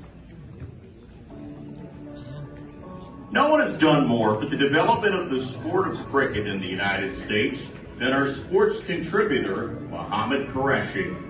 In 1999, MAQ's passion for cricket led him to found a private sports and entertainment company called Cricket Council USA, which is the leader in the promotion, development, and expansion of T20 cricket in the United States. He has invested millions of dollars in the development of the sport across the country. MAQ built the first major cricket stadium in South Florida in Broward County in 2006, and he came to Palm Beach County a year later, building the Boca Riding Club and MAQ Stadium in Delray Beach, where championship events are held each year. The 2022 Legends World Cup will be played at MAQ Stadium. MAQ is a former member of USAcricket, the sport's national governing body.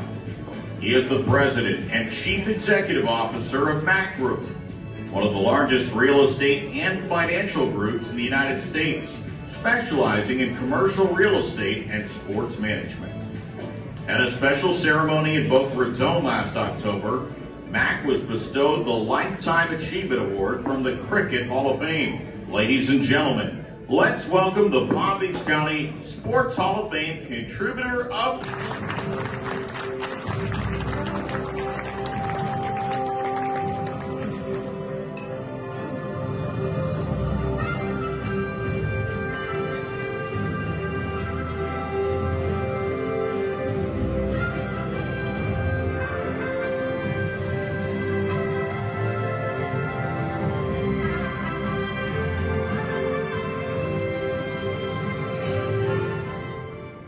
Good evening. I know you see my intro. I'm CEO Chairman for Cricket Council USA, and my job was build the cricket in the United States and have 8 regions, which has been developing. And first cricket ever been played and fast version is at T20 in Dania Beach. I migrated 1984 in USA. My dream was how come cricket is not been playing one of the American sports. The reason is not been playing, there was long version games. It's the 5 days to find out who's win the games. So they never been one of the American sports. So I created the shortest version, it's T20, can finish 2.5 hours the games, and all Americans start liking that games. It's one of the American sports. But just remember, cricket the second world largest sports after the soccer, and none of them Americans recognize that this is sports is a cricket in America. But now is moving forward. We have first stadiums has been built internationally, and my duty is I live in Palm Beach. I brought MCL major cricket leagues in Palm Beach County first time last year during the pandemic. And first Hall of Fame dinner night I invited have to host it in Palm Beach. Second goal is I want to bring this thing up World Cup championships in Palm Beach and Broward County in USA. 2024, I went to the Dubai last week. They're recognizing they gonna have World Cup in USA 2024. Is World Cup is cricket is just like Olympic.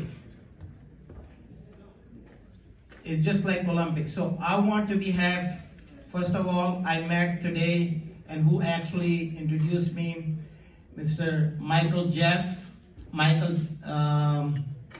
actually, I'm sorry for his name, but he's the one who introduced me in here, and I did a lot of programs in Palm Beach County for the Kids Festival every year, and also we bring the first cricket fields is ICC approved in Palm Beach County. My goal is some way county mayors and commissioners and recognizing cricket in Palm Beach bring one of the sports. Just for the youth, for knowledge, cricket is most paying sports. It's minimum, like my son is born raised is in Palm Beach. He's playing for USA teams. Minimum his contract is $200,000 small leagues to up to $20 million. That's a huge amount of the money incentive for the kids. He's in Dubai right now, he's playing up there. But there's a lot of American kids, they will start playing cricket now. So we had MCL we started, we like to your support. We want to have more field in Palm Beach County, and I can do my contributions, developing cricket in Palm Beach. We want to bring Palm Beach one of the cricket home grounds, and God bless America, God bless West Palm Beach. Sports can be bringing in cricket in Palm Beach. Thank you so much.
Make Group Investment Project.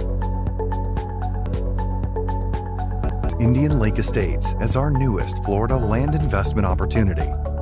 Situated in Central Florida, in the same county as Disneyland, Indian Lake Estates is within easy reach of Orlando, Tampa, and the Space Coast. Indian Lake Estates is a gated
No plays on the way. Welcome back, and we are into the one chase now. We have Kingsmen. They're going to be doing the chasing, and Tiger's going to try to hold the reins. We have Ramid Raja Jr. He's opened the batting alongside Sajil Khan, and we have 2 dots on the trot. Christopher Lamont. This time he's opening the bowling from the far end. He normally opens here from the northern end, but they've turned things around, hoping for good fortune. This time he's coming forward, turning it around the corner, so they're off and running us. Sammy gets in the way. So 1-1 to open the account. We have a southpaw, a left and right combination. Again, I want to say good evening to all the folks who are listening up on the MAQ TV, those who are viewing on YouTube. We have this match between Kingsmen and the Tigers. We're up, off and running. So Christopher Lamont and not out at the end of the inning.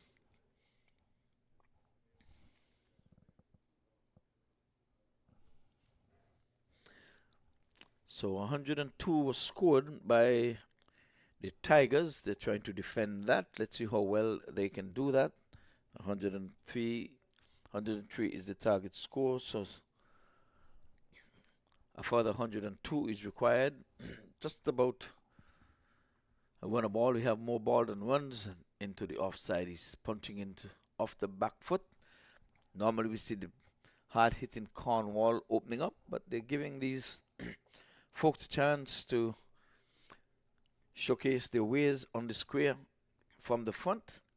Cornwall taking 3 wickets. He would have done his job, I sure, on the park for the night.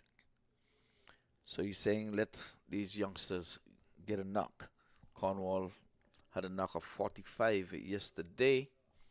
Today he showcased his ways with the ball. Virgil will be happy to know that and to hear that. Virgil is over there in Antigua and Barbuda. Went down for the one-dayers between West Indies and England. West Indies winning the ODI series for the first time in 25 years against England on home soil. That's a long, long time. Home soil has been lucky for the Windies.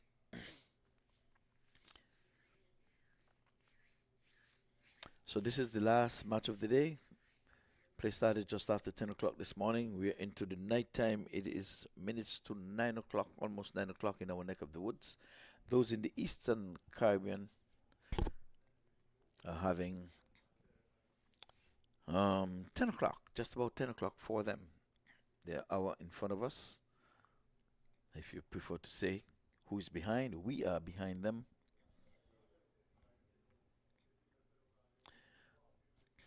So the side screen been asked to push one side.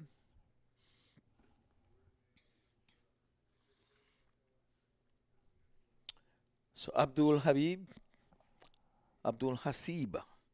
is going to be taking up the bowling from the come box end. Look of things, might be bowling some seam up.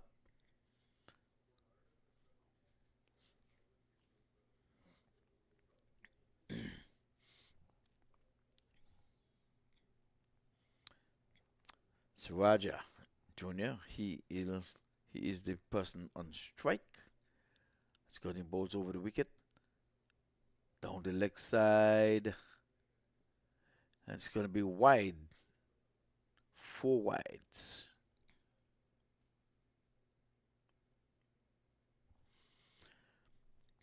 So wayward deliveries. Had some good swing there, but badly lined. Kept low though. Wicketkeeper had not a chance in stopping that one. So again, I want to say good evening to Donna B, Ella Brown, Aldell Brown over there in New York. How are you guys doing? Miss Beatrice Nisbet. Let Bobsy get a listening and a viewing on this, the MAQ TV. You're keeping company with Audley Leon and Dennis Heath. They're all taking it in. So we have the whole of the cricket show here, taking in some of these matches.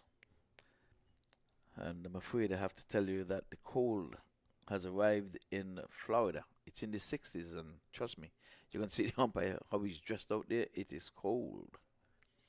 Got chilly. That's real. Cutting outside the off stump. Knocked it down at backward point. But the ball had enough to carry over the rope. So the first boundary in the inning, outside the off stump, slashing away, is the batsman cannon into the knee of the fielder, and he raced away to the boundary for 4. So double figures has been reached. Ramesh Raja Jr. Oh. Batsman coming forward in the approved fashion. He's also a former international of Pakistan, Ramesh Raja Jr. Made his T20 debut some long time back.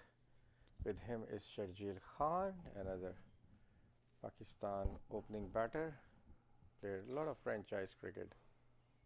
And Okay. has been part of my franchise team for Karachi Kings. So you know them well. Yes, This time almost. he's outside the off stump, slashing, but one of the two men who can be outside of the 30th circle is the cover sweeper. And he feels the other is that third man. Both of them had played under my captaincy as well, and In the one of domestic. in domestic and also for the junior teams, Mm. like the franchise cricket. Mhm. They have been in my team as I was the batting coach. Okay. Abdul Hasib, the bowler,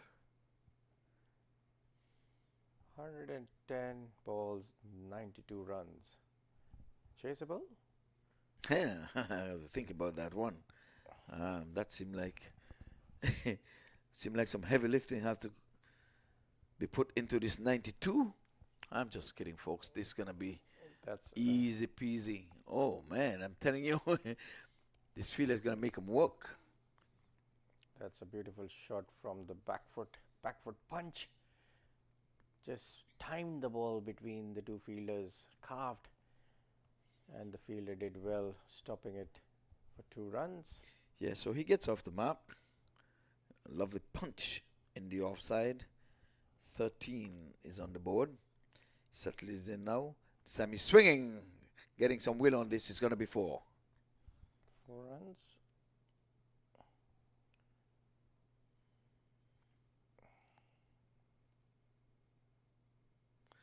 Yeah, this time he was badly lined outside the leg stump. That's meat and drink for Raja all day long. Yes, Sharjeel. So I think this is going to be a 10-10 game. If I was a betting man, I would think that's what they're going to try to do, and to up their net run rate. Just get it over with. So Lamont with the second over, he's going to be continuing from the far end. 2 overs done and dusted. 17 for no loss. So the Kingsmen are looking good. And there's another Kingsmen, the Kingsmen X. They played last night. Yes, both the teams are of almost, I've heard, have the same owners.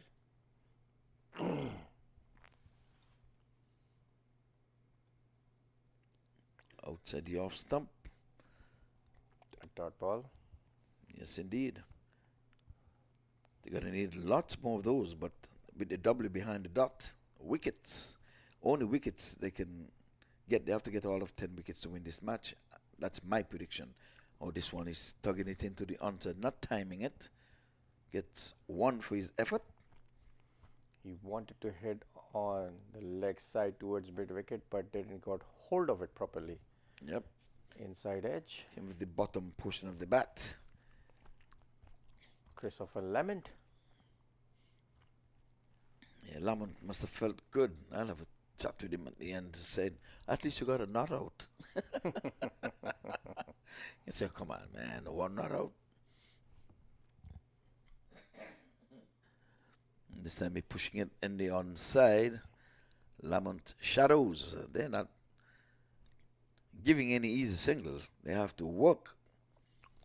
You have to work, pal. 102 is no easy feat. I had to work hard for my 102. Oh, this time he's swinging, pulling well. It goes for 4. Bowled offline with leg side gave enough time to Sharjeel to free her arms. Short ball, vacant area on the leg side, 4 runs. Poor delivery. He was pitched down the leg side, still going further down. And Sharjeel Khan is not going to miss out on that one. He goes into double figures now. So the target score is 103. So Lamont has given away some 6 of the 22 runs. That's the first boundary he has given away. This guy's a serious cricketer. Now he walks this one into the deep for a single. Still think it's going to be a 10-10 game. But we'll see where the power play takes us. If they can get anything over 50 in the first 6, if they can get to 60 in the first 6, I'll assure you they'll make it in about 9. By then, these guys would just go for the hills. Last ball coming up. Let's see what he has in store.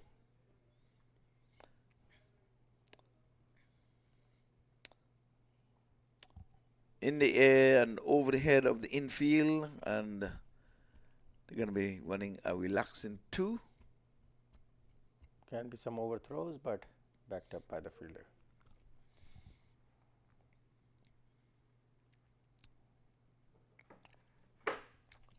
End of 3, 25 for no loss. So I'm saying you can add 5 on that, make it 30, then get another 20 from the 3. I think they should get anywhere over. I'm aiming for 50, 60 runs in the first power play and score 10 runs and over. In 10 overs, this match should be done and dusted. But we'll see. How the fielders are making the effort to prevent them from running away with this.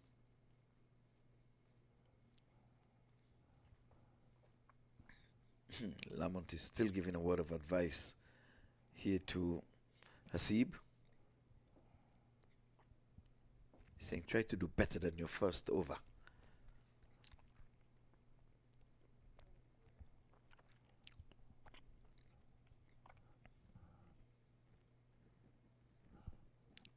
Again, he's playing this into the onside. He did not middle the ball. Hit the toe off in his bat. No, there was no timing. The batters seem not to be in any hurry, but if I were the coach or captain, I would have asked them to just finish this match quick and in a hurry.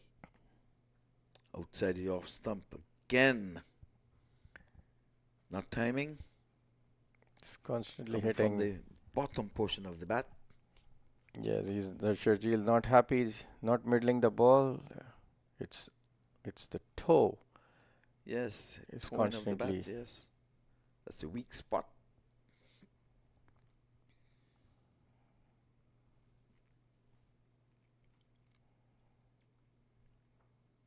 Oh, he's driving in the air and he's going to get all of it. 6. Goes all the way for 6. Easy as it goes. Easy peasy. We'll have a look. Yes, a juicy half volley. Right in the slot for Sharjeel. And he hit it out of the park. So he would have mistimed the first 2 deliveries, but it came good on the 3rd. Quickly, 31. And he's pulling and pulling well. This one goes one bounce 4.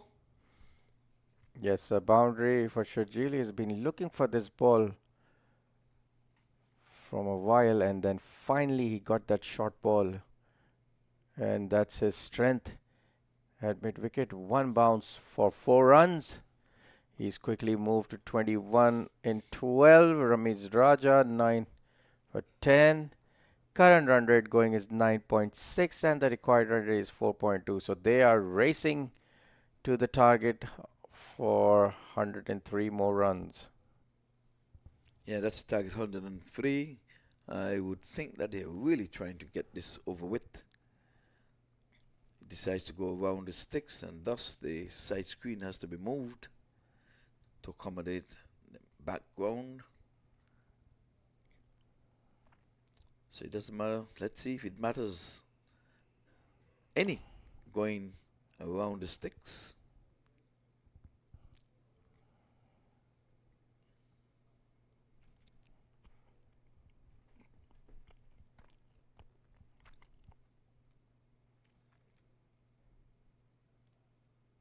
No, it doesn't matter if he goes around or if he goes thing, but a good bit of feeling down that deep backward square leg. It's a beautifully played shot. He likes to pull the shot. It's Yes. one of his favorite areas to score runs. His wagon wheel, if you see, you will always see him scoring runs in that square or leg of area. Yeah, but deep backward square leg did some good work down there.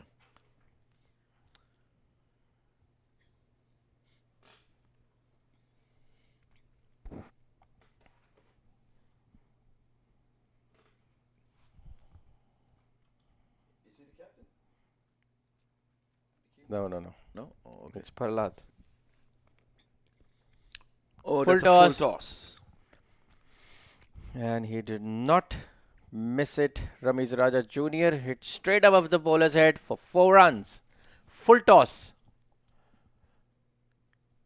And he went underneath the ball. Hit straight to the screen, side screen for 4 runs. 40 for none after 4 overs. Ramiz Raja Jr. 13-11. Sharjeel 22-13.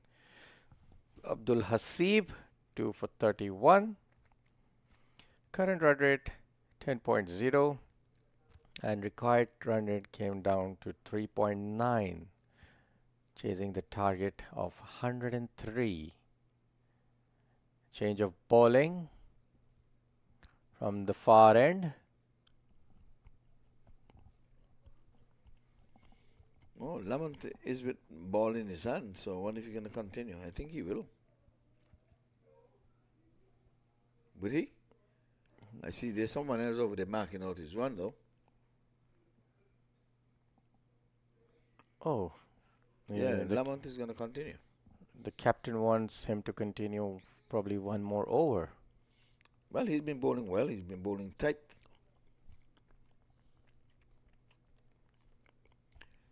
He's saying, I'm going to get mine in and get it up front and try to make the break to give my team a chance.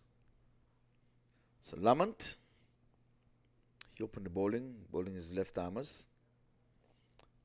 So kept things relatively quiet. 9-1 from his 2 overs. They haven't really targeted him.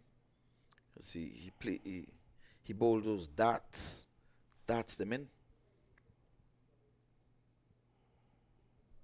Oh, this time he's going outside the off stump, crashed into the boundary board for 4.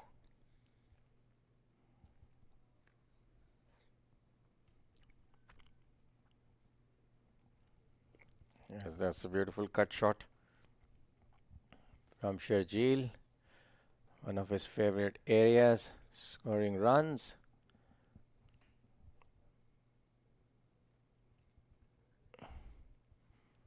A dot ball. He's bowling middle and leg to Sharjeel now.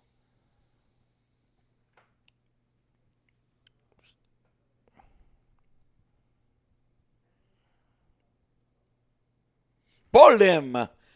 Lamont has done the trick. He's got wicket number 1. He charged him, and Lamont darted this one in. We'll have a look.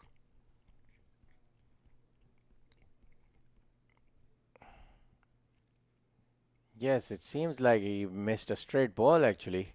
Yes, off stump, knocked out of the ground. He was charging Lamont. Lamont held the ball in hand and said, no, I'm going to bowl. I'm not giving up this ball. I need to get some inroads here. You never know. I'm going to try. I'm going to try. I'm going to try and try. Let me bowl until the cows come home. They say I have 4 overs. Let me bowl my 4 overs. A bit of rush of blood from Sharjeel Khan. Missing a straighter ball into his stumps. New batsman Will Smith in. Has a reputation of scoring runs whenever he comes to bat. He likes the power play. Well, he has 2 overs in which to do so. Or should I say 1 over and 3 balls to be more precise. Let's see what he gets in the power play.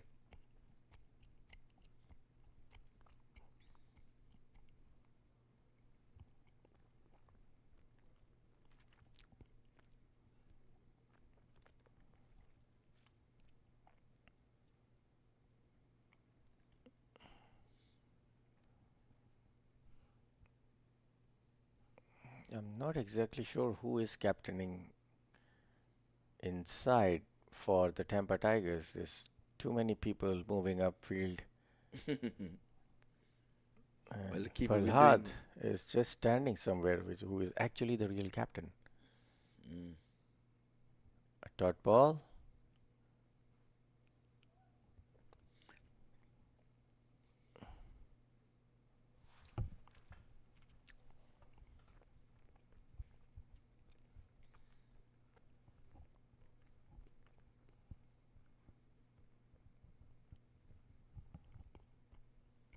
He followed him. He's trying to make room, but Lamont just darted in and followed him. So 2 dots on the trot. I should say it's actually 3 dots. First ball is scored, and then he's kept it tight. Lamont means that you have to work hard for yours. You're not getting much from me. So just the 4 runs coming from that over. That's from the very first delivery. 44 for 1. 59 to win. 90 balls in which to do so.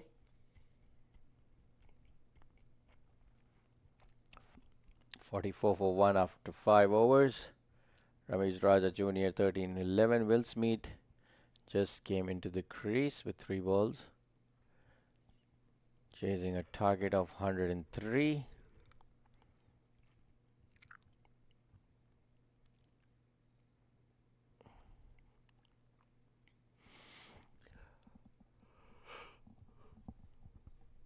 Change of bowling. Saral Barak. Well, Charlie has got to be the fittest person. He has umpired all of the 3 games today. 4 runs in the previous over. Yeah, and then all 5 dots. With a wicket actually. Yep. Wicket of the 3rd delivery. 59 to win from 90 balls. You think it would be a difficult task? Yeah, this math is kind of hard. 59 and 90.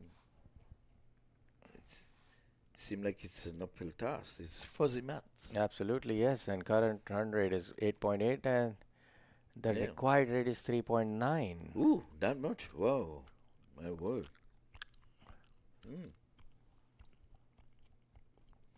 Well, again, we want to thank all the viewers from the MAQ TV and you YouTube viewers who would have stayed with us, and your Facebook viewers as well. We appreciate your company.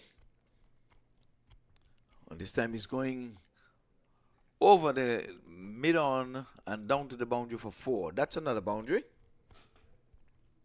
Yes, poor ball to start with, very short. Just kind of like a juicy ball that you can hit anywhere in the ground. Of course, his eyes lit up when he saw that was back pitch and short looping. Could have hit it anywhere, just like you said. Should have hit the 6 rather than 4. Yeah, he hit high up on the bat, I think. Didn't get in the sweet part. That was his intention when he hit it, I believe.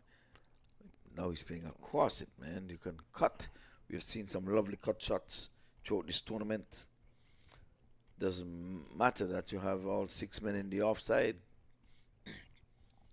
Just cut with precision. Oh, he's going in the air. He's going big. He's going big. But it's going to be 1 bounce 4 in the cow corner area. Yes, Ramiz Raja Jr. is targeting him on the leg side. He shuffles across. He knows that he's going to bowl a bad ball. And he hits it out of the park on the leg side for 4 runs. Well, there's a 50. I was saying if they can get to about 60 in the power playing, they should be able to do this within the 10 overs. And that is on the cards. But still 3 balls to go.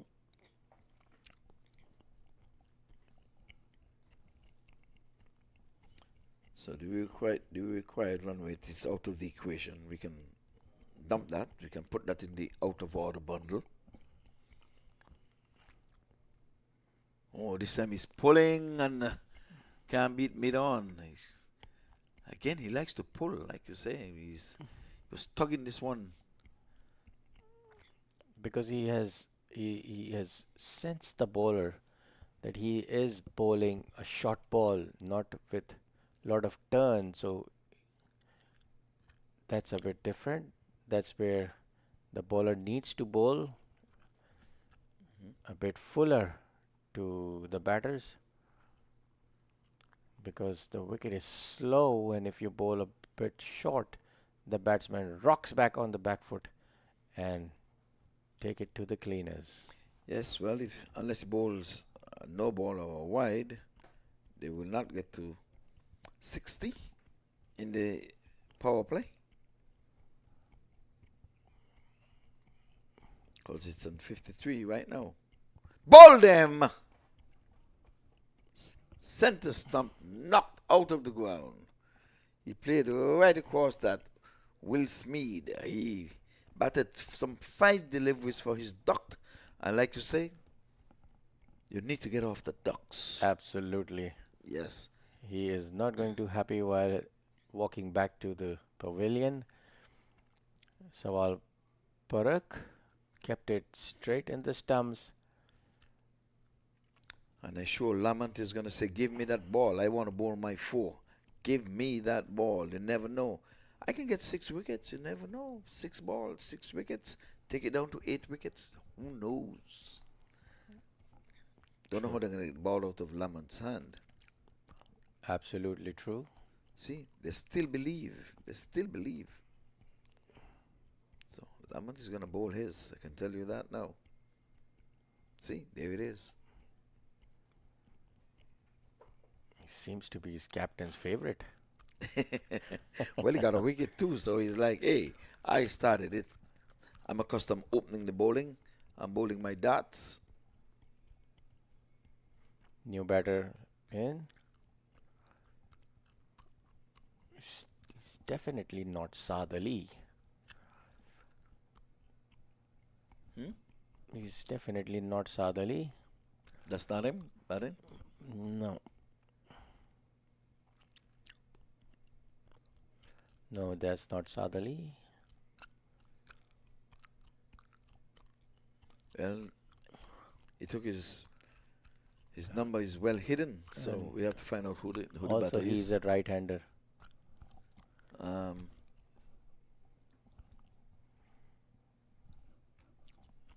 Yes, the number has been hidden. And let Charlie have his phone. Oh, for a moment I thought. Stumping chance there, but not out.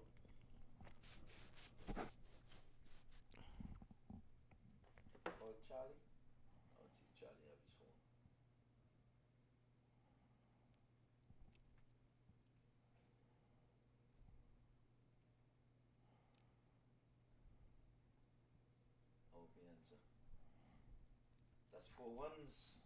This one was pitched.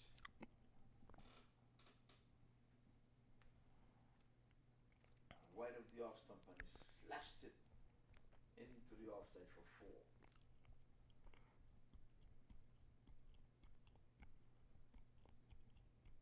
Charlie? That's the answer.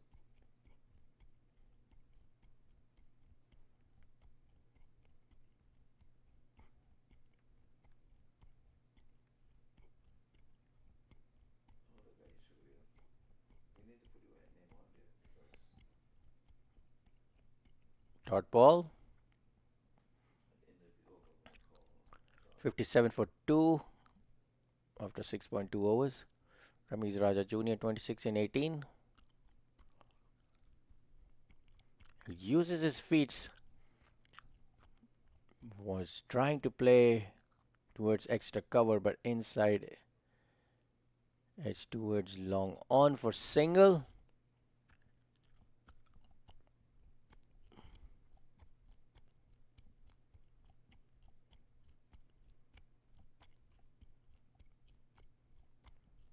Limit.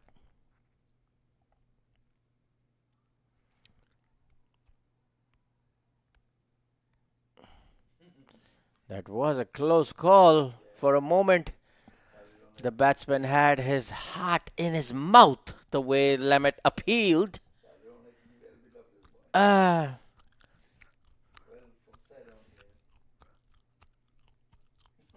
For a moment, I thought he's gonna cry.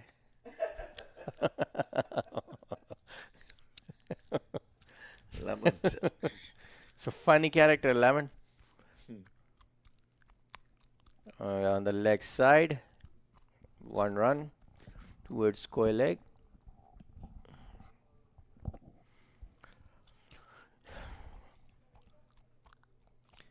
Let me see if Charlie gonna pick up here. Let's show you have his phone. Pick up, Charlie. Pick up.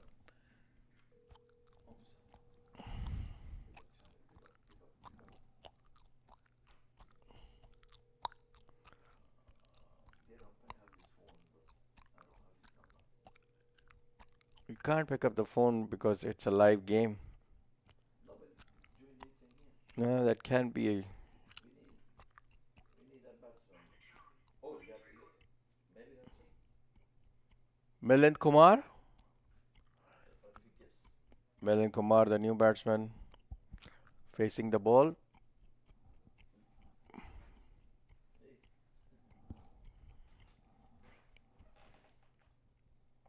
Well, at the end of 7, it's 6. At the end of 7, it is 59 for 2 wickets. And we are wondering if they would have knocked this off in 10 overs.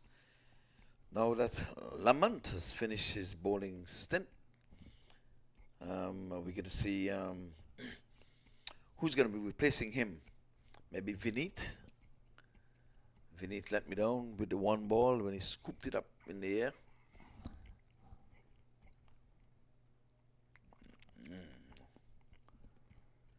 That was nicely flighted. Our forward defense. Yes, well, Swalwell, he... I haven't seen forward defense from a very long international cricket. I don't see anybody stretching the leg and defend it. There's a big one. Out of the park. Square leg. Short ball. He quickly rocks back on his back foot and hit it above the square leg fielder. Gave it everything he got. 6 runs. Good hit. Yeah, poor delivery. That was a poor delivery. That was a half tracker there. Not doing much. Batsman just had to pick his spot and whacked it beyond the boundary ropes. It's a better delivery. Uses his feet towards long on for single. Milan Kumar. Swirl Parak.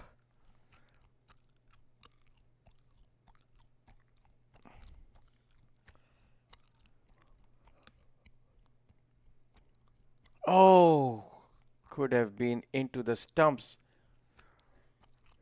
He's looking at that vacant not vacant, a big gap between deep mid wicket and square leg.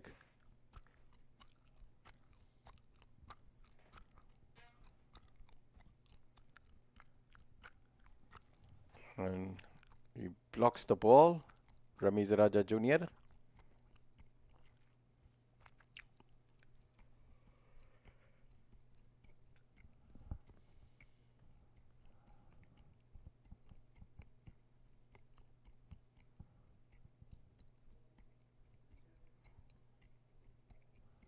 And there's a misfield there.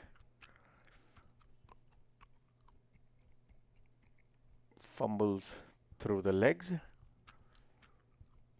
by the captain Parag. 67 for 2 after 8. 8 runs in this over. Ramiz Raja Jr. 28-23. Milan Kumar 8 for 5. 36 runs to win from 72 balls. Soral Parag in his 2 overs is 1 for 17. Current run rate 8.4 and required run rate is 3.0. So Kingsmen batters are way ahead from the required run rate. Change of bowling. Vineet Tagarse is finally starting to bowl his first over. Batsmen have asked for the helmet, which is a mandatory safety precautions for all the batters facing the fast bowlers. Yes, well, Vineet accustomed to open the bowling for his club and open the battings as well. So this time he didn't open the batting here, so that's what let down the Tigers. They put him to bat down the order. He came in, he got one delivery because the commentator put a curse on him.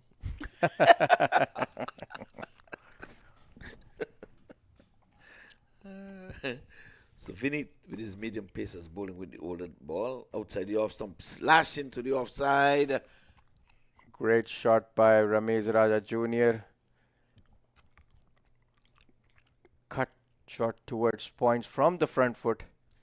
He just opens the face of his blade and the ball flies through it, carving down the point fielder.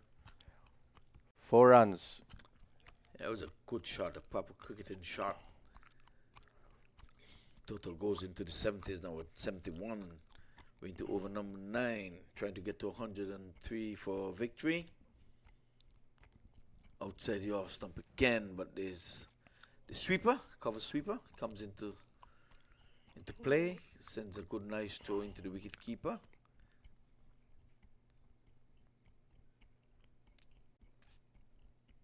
Vineet going to bed. Normally he's clean shaven, so he's saying, man, you're playing me out of position. I used the new ball and I opened the batting. You guys did not want to win. He's a trier, I can tell you that. Single towards point. The batsman just opened the face of his blade towards point.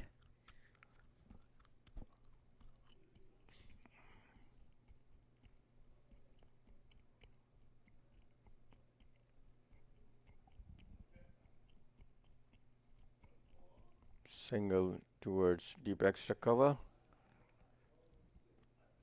Ramiz Raja Jr.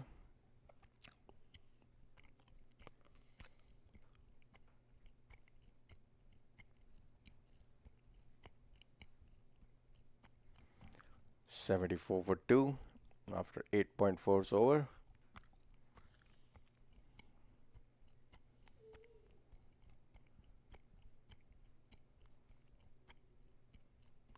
That's a beautiful shot towards deep point.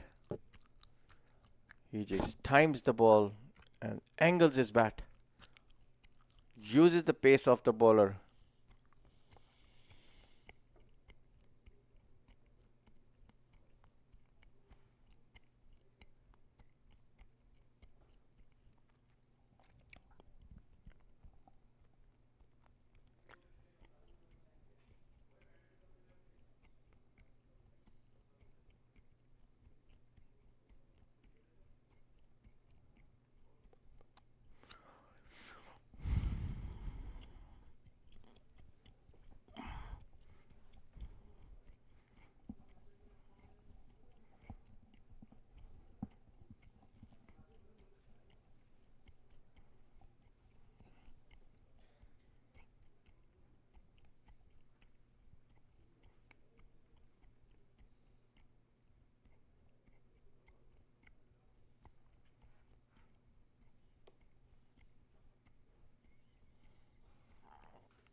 76 for 2 after 9 overs.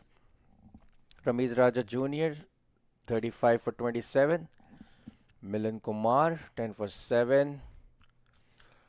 Farhad Padabushi coming for bowling from pavilion end.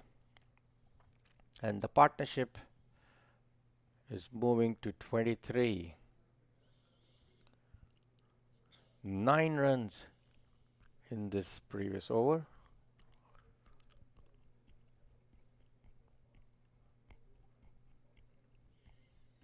Well, Pakistan women up against New Zealand women.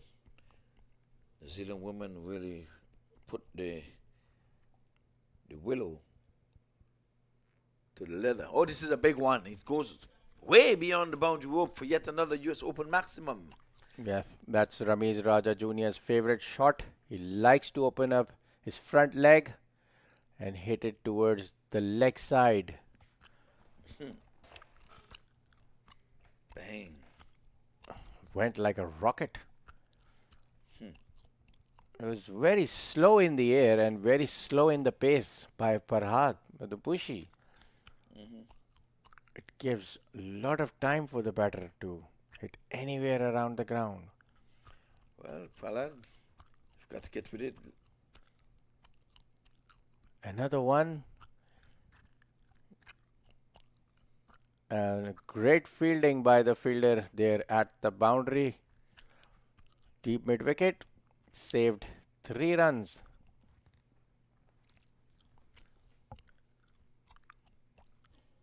Ramesh Raja Jr. hit a slog sweep actually. And that's a wide. Farhad. Yes, I guess holding the ball too tightly there. And a bit of pressure. Too tight. Bang into the offside. Deep extra cover for 1 run. A very unique kind of field placed on the offside actually. Got 3 men in the ring. And then a deep extra cover on the boundary and a deep mid off. Deep long off, so I beg your pardon. You could have seen Prahlad slipping down. I guess the jury's setting in. For a moment. You can see the color of the pitch now. The jury's setting in. For a moment, I thought he just twisted an ankle or something. No, he's the one who walks up to the crease. Oh. And another one. Out of the park by Ramesh Raja. Juicy half volley from Farhad to the international cricketer of Pakistan, who didn't miss at all. Although it was too far away on the offside, but still he managed to hit to long on. Another hit went straight to the fielder, and there's a bounce. Could have been a catch, it would have been flat. Had a bit of more legs on it. But Ramesh Raja Jr. 1 short of his half century, 49-31. Another hit. Powerfully hit down the ground for 4. Back past the bowler to his left. He pretty much moved. Get out the way. Let's have a look. Look at this. Juicy half volley. Get out the way. That could have been some serious injuries. Yes, well, Raja, he has moved on to 49. So I said they would have done it in 10 overs, but they've fell short. They're going to go into the 11th over. So, Vinit, I think you're going to be the last bowler. Might not even finish your full 6 deliveries. Ramesh Raja Jr. 49-31.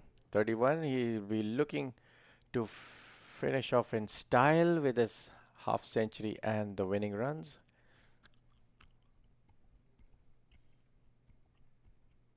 And that's a beautiful shot, but straight towards extra cover.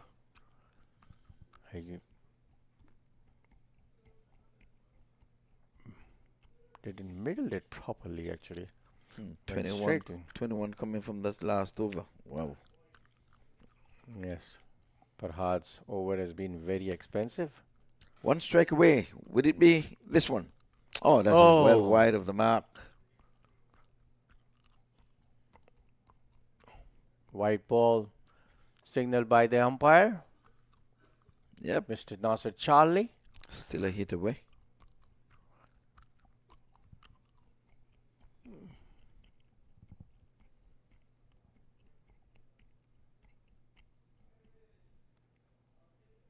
Good delivery. Have him covering up. He wants to get that 50 at least. That's to say, I got myself a 50 in the 15th edition of this US Open. Well, he needs to finish up early because the run rate comes into play. Helps every single situation. Yep.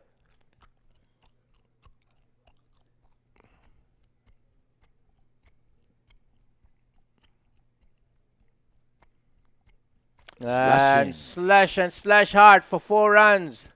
Ramesh Raja Jr.'s finish off his half century. If you see the shot, he just opens the blade of his bat between the two fielders, deep point and extra cover. Carves between the both fielders. That's a good looking shot, a proper cricket shot. So the scores are level. Scores are level. Yeah, score is level.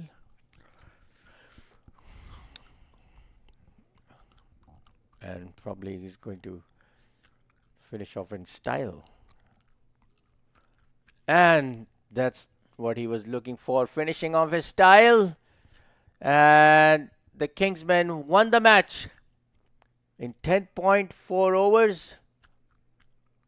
10.5 overs. Extra cover. Beautiful shot by Ramesh Raja Jr., who finished off in 57.35. Milind Kumar 15 for 9. Vineet Tagasre in 1.4 overs of 18 for none. And Kingsmen have beaten Tampa Tigers by 8 wickets. With 56 balls remaining. So that would help the net run rate. Scorecard. Sharjeel Khan 26 in 16. Ramesh Raja Jr. not out, played really well, 57. Will Smith, LBW Parak for none. Milind Kumar not out, 15. 106 for 2 in 10.4 overs. 8 extra runs they got.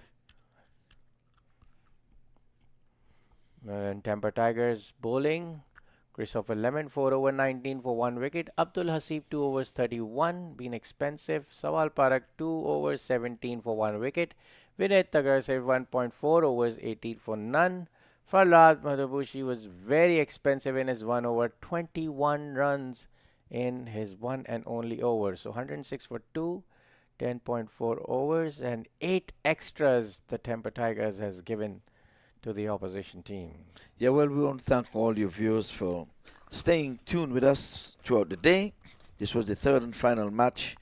The curtains are coming down here for this, the 11th day of December. We'll be back with you tomorrow, say around 10 o'clock, to bring you a further 3 games throughout the day. So until tomorrow, we want to say thanks to the production crew. Thank you to Cricket Council USA. Thank you, MAQ.